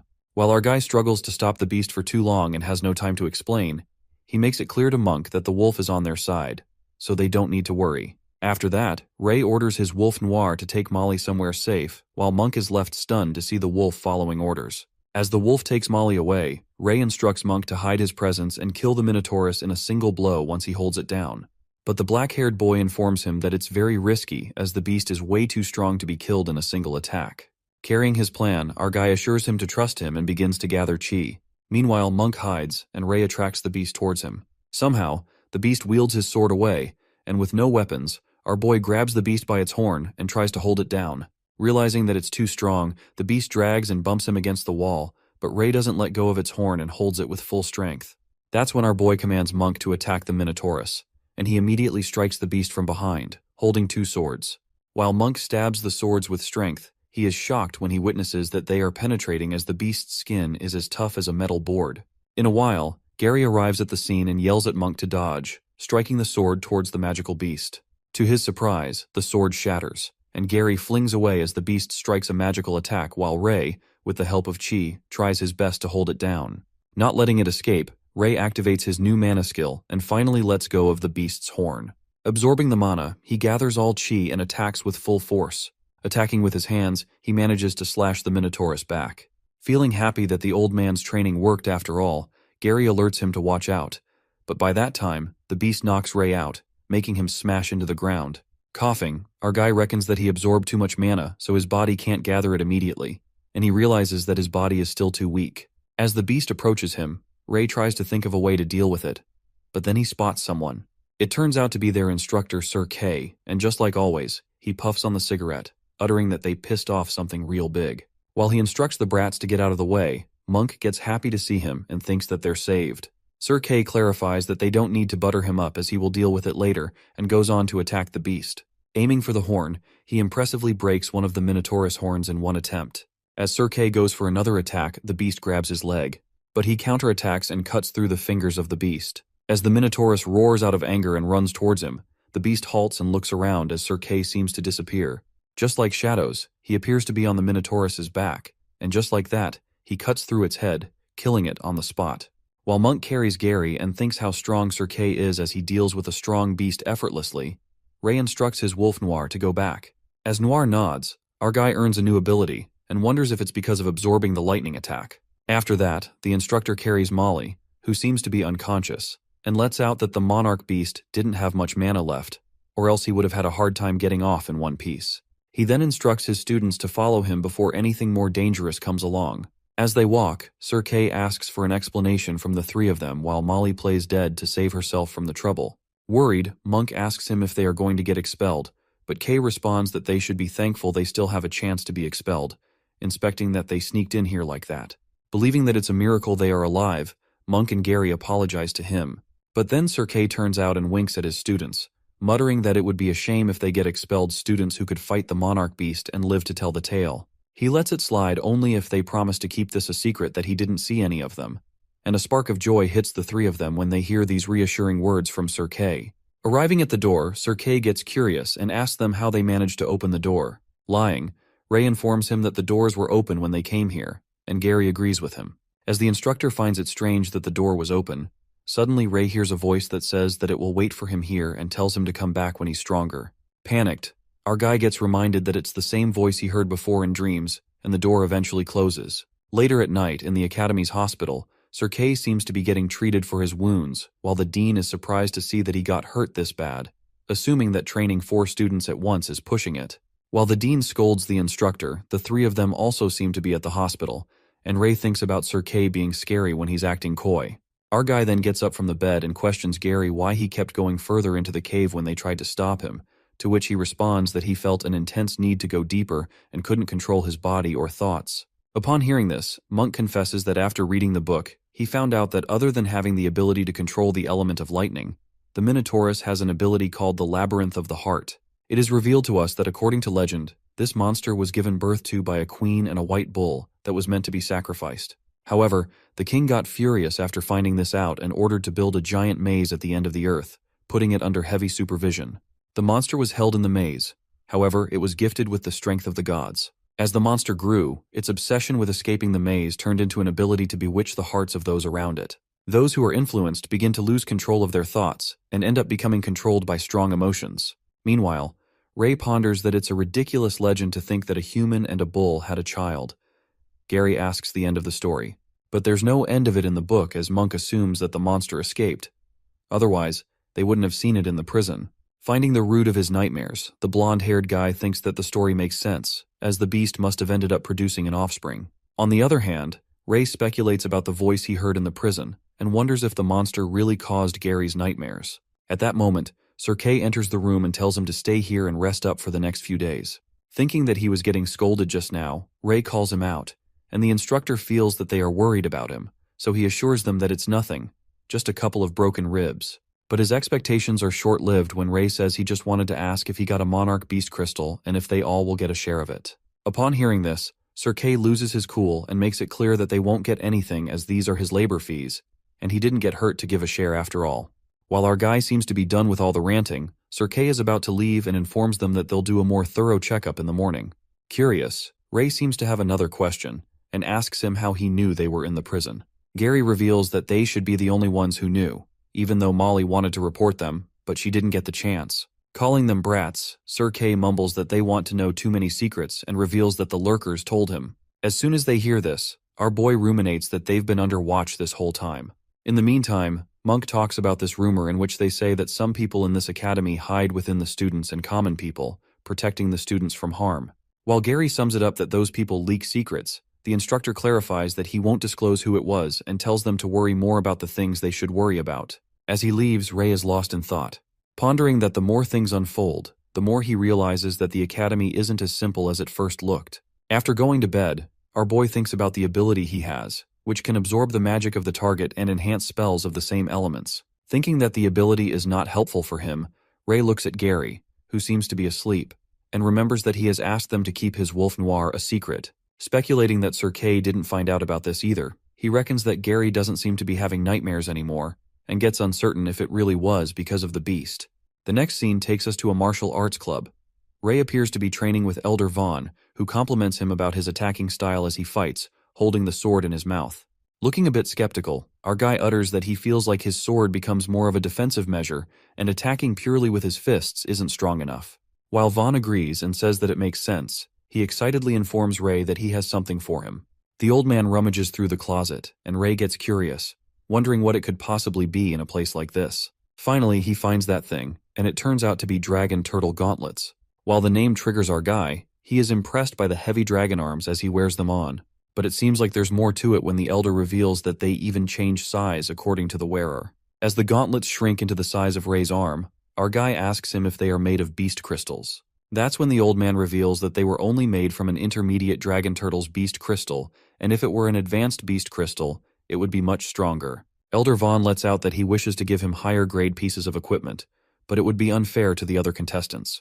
Getting confused after hearing this, Vaughn asks Ray if he's not been in class, and elucidates that every student in the second year and above has joined the annual academy tournament. By having the one-on-one fight, they will find the 5 strongest contestants in the academy. He adds that these 5 will go on to become representatives of the academy in the World Combat Tournament and fight against strong rivals from all around the world. Vaughn proudly hands the gauntlets to Ray and requests him to get the 10th place for him, saying that if he uses them to get a good ranking, he will let him keep them. As the old man gets his expectations high, our guy excitedly takes them and thanks him in advance. Now that he has weapons, Vaughn advises Ray to get something defensive like breastplates or shields, which are pretty useful on missions. After that, our guy goes to the weapon shop to buy defensive equipment and freaks out after watching the expensive prices. The vendor claims that the prices are fixed and lets out that forging defensive gear from an intermediate beast crystal requires a payment of 10 beginner beast crystals or $1,000. The sly vendor asks for 10 extra beast crystals and tells him to consider it hush money, as he's not interested in where he got these crystals from anyway. While Ray seems to be pissed off, he reckons that if he gives him the beast crystal, the academy won't be able to find proof that he hid the beast crystals. Thinking if the academy has its eyes on him, he won't be able to hunt alone anymore, our guy agrees and throws the pouch of crystals. Letting out a smile, the vendor assures him that their work is top-notch and grabs the pouch. Meanwhile, Ray annoyingly looks at the vendor and ponders, humans really are sly no matter what they work as. At that moment, Sylvia approaches him and is happy to see Ray, who asks her if she hears to buy equipment as well. While Sylvia agrees and says there aren't classes today, our guy leans closer and confides with her about the fraud vendor and how he took extra crystals from him. After hearing this, Sylvia angrily rushes towards the owner and says that she's here to make a commission request. As the vendor seems to know the silver-haired girl and welcomes the young lady from the Hart family, Sylvia asks the price of the defensive piece of equipment on behalf of her friend. Our guy notices that the vendor calls her a young lady, which leads him to wonder if Sylvia is from a famous family. After a while, the girl hands him the extra beast crystals the owner took from him, and Ray thanks her. However, he can't seem to ignore how humans get treated differently despite being the same. He then gets reminded of the disgusting guy, Sebastian Delbert, who uttered that the children of knights become knights, and children of farmers become farmers. Ray then concludes that what he said might just be the truth of the world. Snapping out of his thoughts, Ray decides to repay her kindness and pulls out a Wallabear intermediate crystal. But Sylvia refuses and says that it's much more expensive than 10 beginner beast crystals. Our guy forces her to take the intermediate crystal and assures her that it's not much of use to him now that he's got a weapon and defensive gear. As he leaves and waves her goodbye, Sylvia starts to blush and affectionately holds the crystal Ray had given to her. After that, as Ray keeps buying equipment from the same vendor, the vendor apologizes to him as he didn't know he was friends with the young lady of the heart before. On the other hand, our boy seems to be happy as he sees some progress in his chi practice and gets excited to hunt even higher ranked monsters now that he's armor along with the gauntlets the old man gave him. The next scene takes us to Elder Gibby, who seems annoyed after knowing that the kids were lucky enough to escape alive from the prison. The guy from earlier reports to him that the lurkers informed Sir Kay about this, and he was the one who saved the students. As Gibby didn't expect Kay to be of some use, the guy lets out that the students have the 3 knights with them, and with Kay being troublesome, it would be difficult to attack. He then suggests to test out Knight Delbert, but Elder Gibby tells him not to rush as Delbert is a suitable candidate. The Elder further says that he still has to test Delbert's loyalty as he is one of the knights and commands the guy to let go of him. He then suggests someone else and instructs the guy to tell him that if he succeeds, the Pure Guild will give him a new position.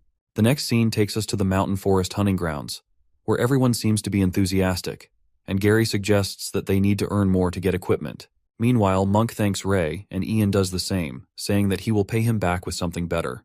But our boy seems to be confused and asks them if they're talking to him, and Dan grabs him behind, uttering that he knows that Ray very shy, but they're really thankful. At that moment, Ray asks Sylvia if this has something to do with her, and Martha immediately stops being a third wheel and leaves them alone.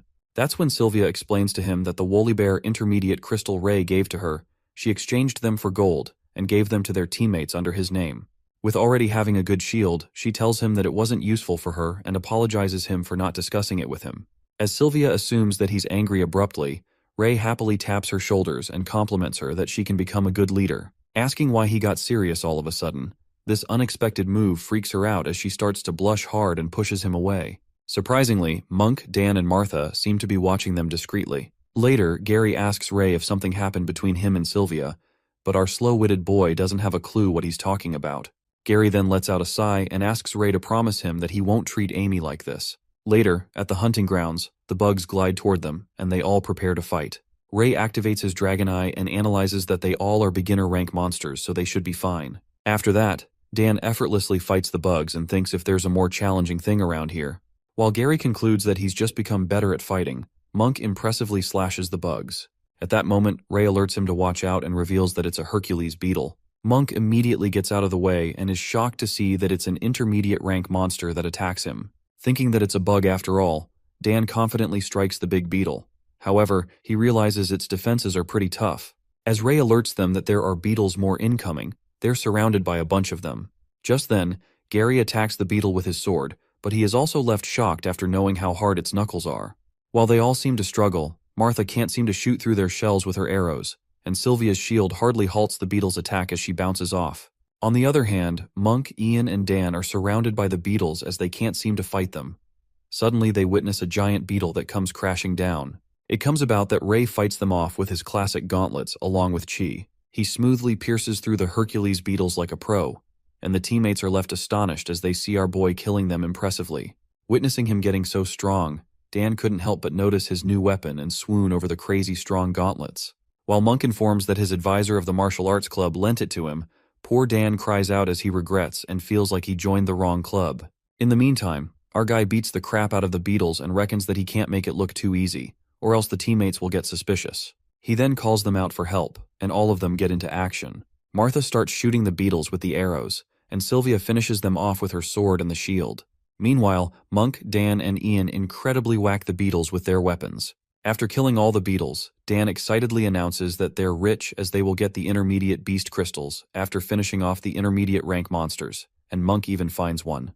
While Ray is about to absorb the beast crystals, suddenly, the birds begin to fly away from the forest. He activates his dragon eye and witnesses a fire in the forest. As our guy alerts the teammates about the forest fire, Martha jumps on the tree branch and lets out that Ray is right as she can see the flames.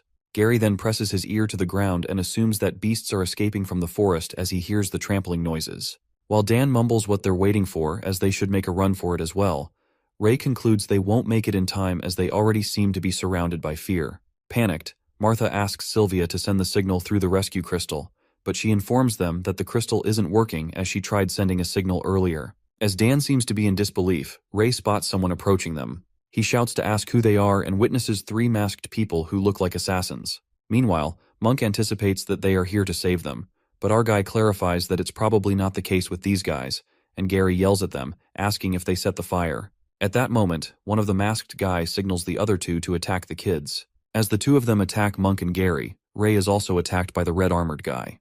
However, our guy manages to dodge the attack with his gauntlets and wonders who the hell these people are. Asking why they're attacking them, Ray inspects the masked guy's sword with his regular and finds out it's not a regular weapon. On the other hand, Dan holds Monk, whose assassins have attacked, and Ian goes on to help Ray and the others. But the fire surrounding the area stops him, and Ian calls out Gary and Ray. As Ray looks around, he immediately speculates that the masked people have intentionally separated them and wonders if they are him and Gary. Assuming that he has to fight them both at once, as Gary seems to be occupied already, Ray instructs Ian to leave and get help from the knights. While Ian objects, Dan carries Monk and goes on to find help along with Sylvia and Martha. In the meantime, Ray asks Gary if he can keep up, and the blonde-haired guy assures him that he can handle one of them.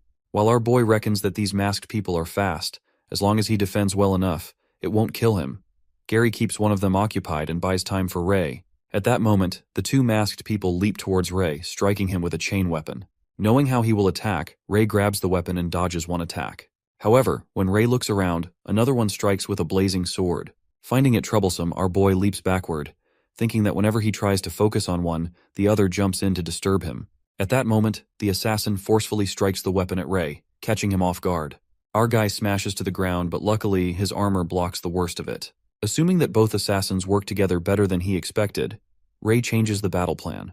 He then spots Gary, who seems to get his arm injured and assures him that he doesn't have to worry about it anymore. However, the blonde-haired guy backs him up and tells him that he will deal with one of the masked men. That's when the assassin prepares to attack Gary, uttering that he will make sure to kill him painfully. Given that they're planning to kill them, Ray sees no reason to hold back and absorbs 5 beginner beast crystals. Gathering the energy, our boy evolves into a dragon knight as horns appear on his head, and he calls out his wolf Noir, who also evolves into a horned wolf, muttering that it's time to hunt. Witnessing Ray casting magic, one of the assassins gets panicked and lets out that they never informed the kid knows magic. As the other one commands to continue the mission, they leap towards him.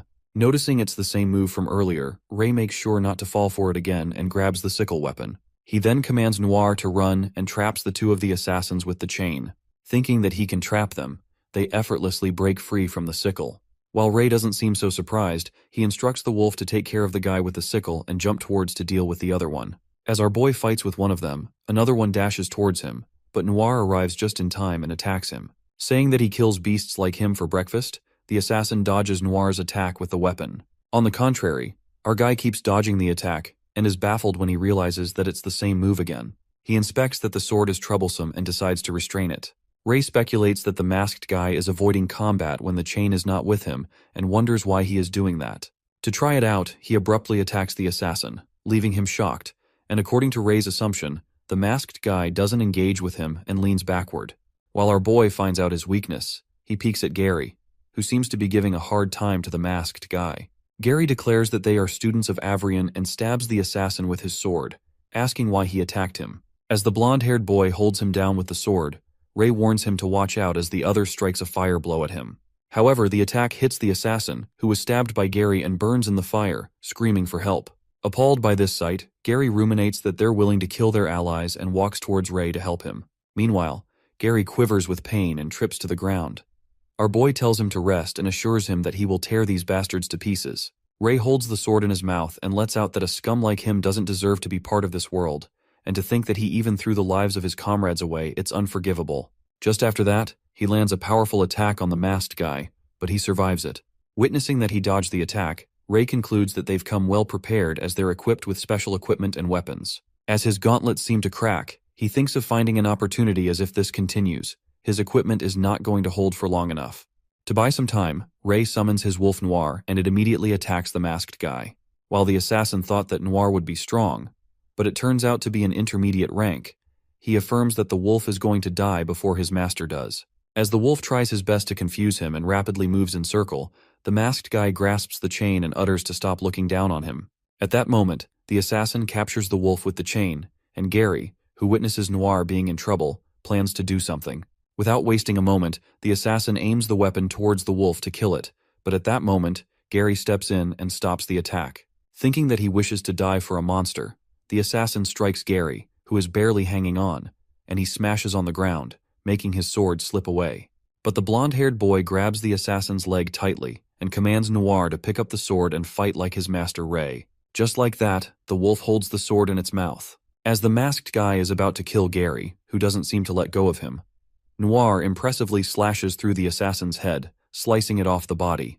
While the one masked guy is left out of 3 and peeks at his useless comrade, Ray grabs the sword and strikes it with full force.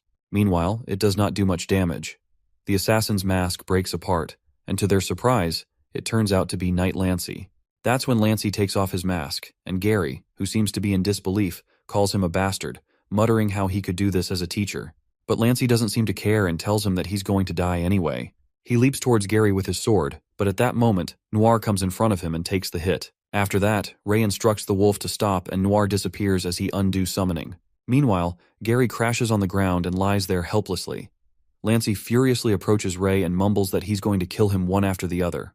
As Lancey moves with his sword covered in fire, our boy contemplates how trash humans like him exist, who like creating pain and targeting him. He decides to make him pay the price and grasps the swords with his gauntlets. Thinking that he's wasting all the energy to hold the sword, Lancey puts on an evil smirk and tells Ray to enjoy getting burned to death.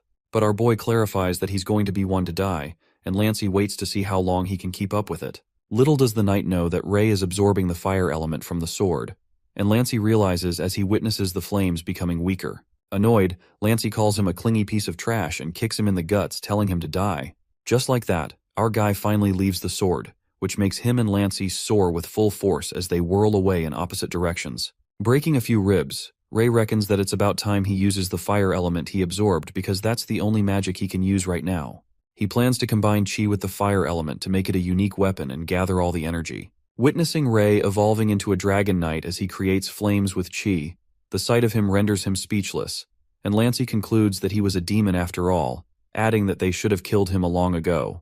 While Ray glances at him, thinking how pitiable humans are, Lancey moves toward him with the sword, but in a flash, our boy slashes his arm away. As Lancey's arm which held the sword flies away, the knight is left shocked as he wonders why the flame sword did not react at all. Watching his arm getting chopped off as the stream of blood comes out of it, Lancey screams out of pain.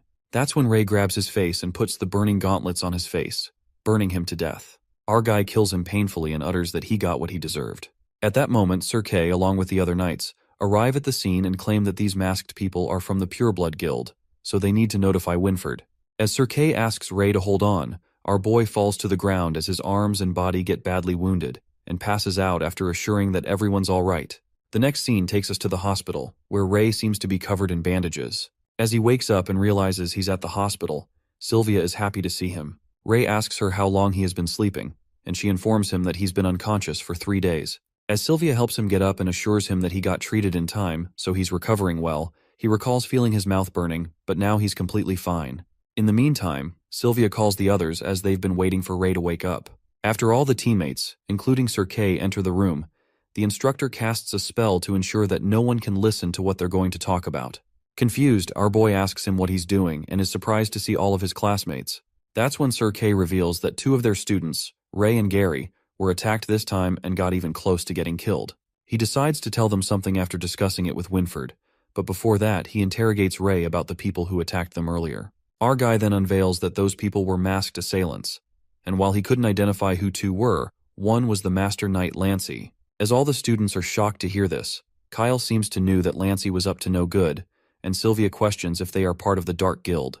But Sir Kay refuses and says that it would have been easier if it were them. He then reveals that the one who attacked them this time was the Pure Guild, and unlike the Dark Guild, the Pure Guild has many supporters within the academy, and rumor has it that they are backed up by one of the elders.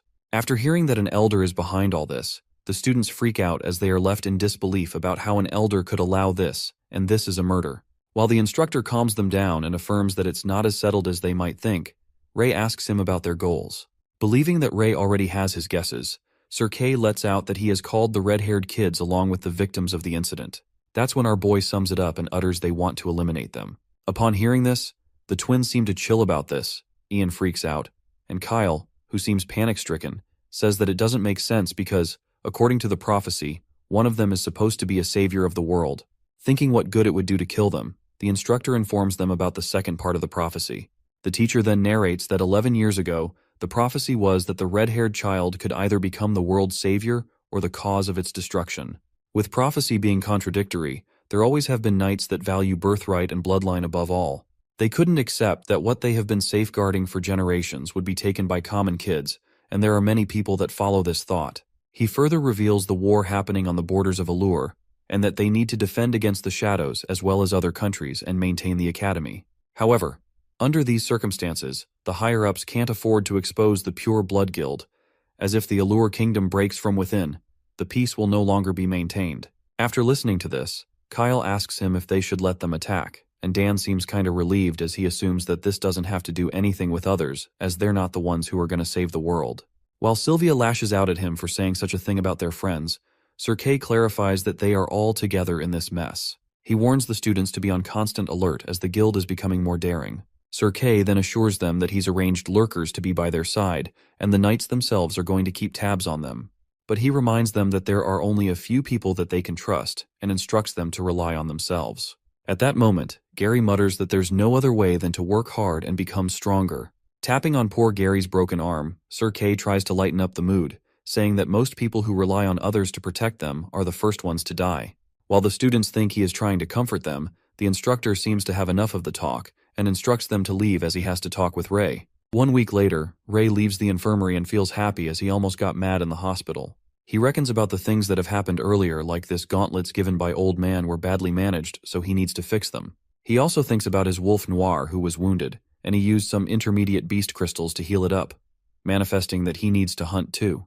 However, our boy gets reminded of what Sir Kay had told him, and now he can't even relax. That's when we are taken back to Ray's flashback at the hospital, where he seems to freak out after knowing that he is most likely the one the prophecy talks about. Sir Kay elucidates that he has the most different qualities than others, and his body has been able to recover rapidly even when he was on the brink of death. Knowing that Ray is trying to hide it most, the teacher anticipates that he has also managed to use magic. While the teacher looks at him dubiously, our boy gets flustered and ponders how he should explain it to him. He thinks of confessing to him about his past life as a dragon and having black hair as a kid, because he still had some dragon qualities left over. Meanwhile, our boy is lost in the thought about that strange dragon system. Sir Kay clarifies that the Pureblood Guild believes he can use magic and warns him to be careful as Ray seems to be their main target. Snapping out his flashback, he ruminates how Lancey was a tough opponent to deal with and predicts that they will send someone stronger this time. The next scene takes us to Elder Gibby, who seems to be hopping mad after failing in their mission. Thinking that Lancey would be this useless, the Elder gets disappointed and says he couldn't even deal with the kid with all the high-grade equipment they gave him. While Gibby is satisfied that Lancey died upright, so he wouldn't be able to say anything, his assistant informs him that Kay and Winford have already figured out their objective. The night assistant also reports that they won't be able to do anything to Ray for a while. Elder Gibby assures him that they can give him some time, but in the meantime, he tells him to call Delbert as they've ignored him for a while.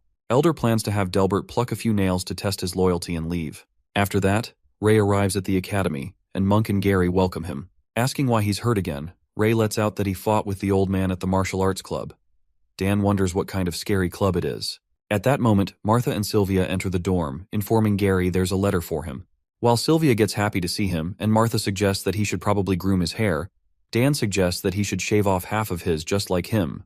As our boy gets annoyed as he doesn't want to look like Dan, Kyle jumps in and advises him to go bald like him. Seeing Kyle in their dorm, Ray asks him why he is here, and Monk tells him that Kyle always wanted to come here, and they also had an empty space, so Sir Kay agreed to this, as he thought it would be better to take care of each other. But our guy objects and tells the other classmates how noisy this guy is. He then points at Gary and notices something is wrong with him. At that moment, Gary storms out of the room, and Sylvia assumes it might be because of the letter. While Dan jokes around and guesses that he must have gotten dumped by someone, Ray anxiously runs after him. He activates his dragon eye and finds that Gary is headed to the roof. Our boy immediately runs to the roof and witnesses Gary sitting there. As our boy asks him the matter, Gary confesses that the letter he got just now was about her sister Amy. Worried, Ray asks him what happened to her. And that's when Gary reveals that she died. The next scene flashes to Ray's memories with Amy, and he realizes he never had the chance to thank her. Realizing that now he has lost her, our boy melts in the breakdown as tears start to stream down his face. Just then, Gary reveals that he could never escape his mind from the nightmare, because he dreamt that Amy was ripped to shreds by the monsters at the Roland Magic Academy. He adds that she was lying there helplessly with no way to save herself under the gazes of countless aristocrats. Gary then breaks down in tears and lets out that it wasn't a nightmare but an intuition. Anger gushes through him as his parents also inform him in the letter that the nobles at the academy gave their family a great amount of money as compensation. Hopping mad, Gary breaks the boundary and mutters that in their sight, his sister was just a trivial child from the countryside to them.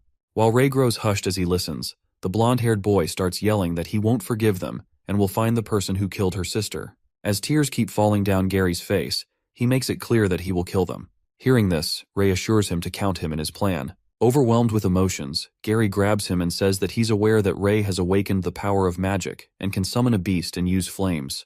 The boy tells him to show his magic to the elders, and they will transfer him to the Magic Academy. But Ray seems reluctant and clarifies that his abilities are normal, so if he told the elders about his powers, they would only keep a close eye on him. Our boy pats his shoulder and tells him he doesn't want to leave him alone. He then plans to find a way to leave Avrian together, but Gary finds it nearly impossible as they cannot leave the academy and even have to volunteer for 2 years after graduating. That's when Ray discloses that the academy tournament is coming up soon, and if they manage to top the first few ranks, they will be able to represent the academy in the World Combat Tournament. That's how they will be able to meet people from Roland, and Gary obstinately agrees with him. The next scene takes us to the third-year dorms where we see blonde-haired Harry asking about the other roommates. The guy sitting alone in the dorm informs him that they are all preparing for the academy tournament. Supposing that it's the season, Harry asks if there are any hopefuls, but the guy refuses and hopes that there are some interesting newbies among the second years. The next scene takes us to the tournament practice, and Kyle looks at Gary, who's been practicing hard lately. Worried, Monk asks Ray if something happened to him, and our boy tells him to give him some space for now. On the other hand, Gary, who seems to be giving it all, thinks he's too weak and clanks his sword on the ground. In the meantime, Sir Kay appears behind and instructs them to follow him as he has something good for him. The teacher takes them to watch the equipment, which he has gotten them to fix, telling them to pick one each. The students are astonished to see the equipment retrieved from the hunting grounds, and they begin choosing the weapons. While Monk gets excited to see that breastplate, Kyle asks if he can pick one too, and adds that they couldn't help when they were attacked. Sir Kay lets him take the weapon and lets out that the tournament is a good chance as all the second years can join. He then reveals that according to tradition, many rich families come to watch the tournament, and if they do well in the tournament, there's a high chance that they would notice them, adding that after leaving the academy, they can become one of their guards, which is a pretty nice deal. Upon hearing this, Gary is left astounded when he realizes that he can become the guards of a noble family if he manages to do well, putting on a smirk. After that, Ray grabs Lancey's sword, and Sir Kay tells him this sword wasn't much damaged, but it lost its ability to channel flame magic, and now it's a beginner's weapon, suggesting he pick something else. That's when our guy recalls that he absorbed all the fire elements from the sword, and ponders that absorbing elements is more useful than he thought. He then heads to a hunting forest and finds a place that seems to be covered in ice. He goes inside the icy place where monsters seem to guard the area. He gathers chi and flame magic, killing the monsters. Witnessing many ice elemental golems in there, Ray feels happy, thinking that it was worth the effort and instructs Noir to take care of the ones on the left. The next scene flashes 3 weeks later on the day of the Avrian Night Academy tournaments, and it seems to be bustling with many other academies from far and wide. In the waiting hall, all the students seem to be chattering, and Martha comes rushing towards her classmates, informing them of the tournament rules changing this year. While Dan is confused thinking that it's one-on-one duels, as Martha is about to clarify, the knights enter the hall. As the students seem excited about the tournaments, one of the knights calls out the top 5 students from the second and third years. While Monk, Ian, Dan, Sylvia, and Gary step forward, the students start gossiping as they are all from the same dorm room. Meanwhile, Dan reckons that he wouldn't have gotten into this if Ray did not give up his position. The head knight then calls out the third-year students, to which one of the third-ranked girls, Cherry, informs her that Jira is out on the mission. She then calls out Jay and he emerges to be a giant masculine guy. The boy introduces himself as Jay Gree, and utters that he's waiting to be challenged as he puts on an enthusiastic smile, while the girl Nai, ranked 5, peeks at him and calls him an idiot. Watching the strongest Jae-gri, the students chatter about him being the first ranked in the academy, and are surprised to see him as they did not expect him to join the tournament. On the other hand, Monk seems worried as he asks Gary if they will make them fight the third-year students, and Dan loses hope, thinking that they can't win. As the top 5 third-year and second-year students gather, the head knight announces that the 10 students mentioned will not join the first round of preliminaries. Listening to this, the students are shocked, and Kyle, who was worrying about his teammates that they would fight with the third year, finds out that they will be fighting with their roommates. After that, the head continues to announce that the first round is going to be a battle royale where the third years and second years will compete against each other, adding that 5 people will move on to the next round from each match. The knight then calls Ian, as he seems a big, strong guy, and points an arrow at him, making the students understand that each of them can use wooden weapons that have been supplied in the arena and will be given 100 health points. She then strikes the wooden arrow at Ian, interpreting that if they get attacked, the health points will go down. The knight elucidates that using chi while defending will take less damage, and once the health bar goes 0, the students will be disqualified and teleported out of the arena. She then commands the second years to prepare themselves and pick a suitable weapon from the storage room provided. Later, we see Sebastian whispering to Eric, who tells him not to let Ray have a chance later on stage. In the meantime, Ray picks up a wooden sword as it suits him better, and Kyle picks up a metal chain. After that, the first competition of the Avrian Academy tournament begins, and they welcome the participants. Glancing at the stadium filled with people, Kyle and Martha are overwhelmed while all the knights and elders are seated. After that, Elder Vaughn peeks at Ray and feels proud as it's finally time for him to show his strength, and just like that, the first match begins.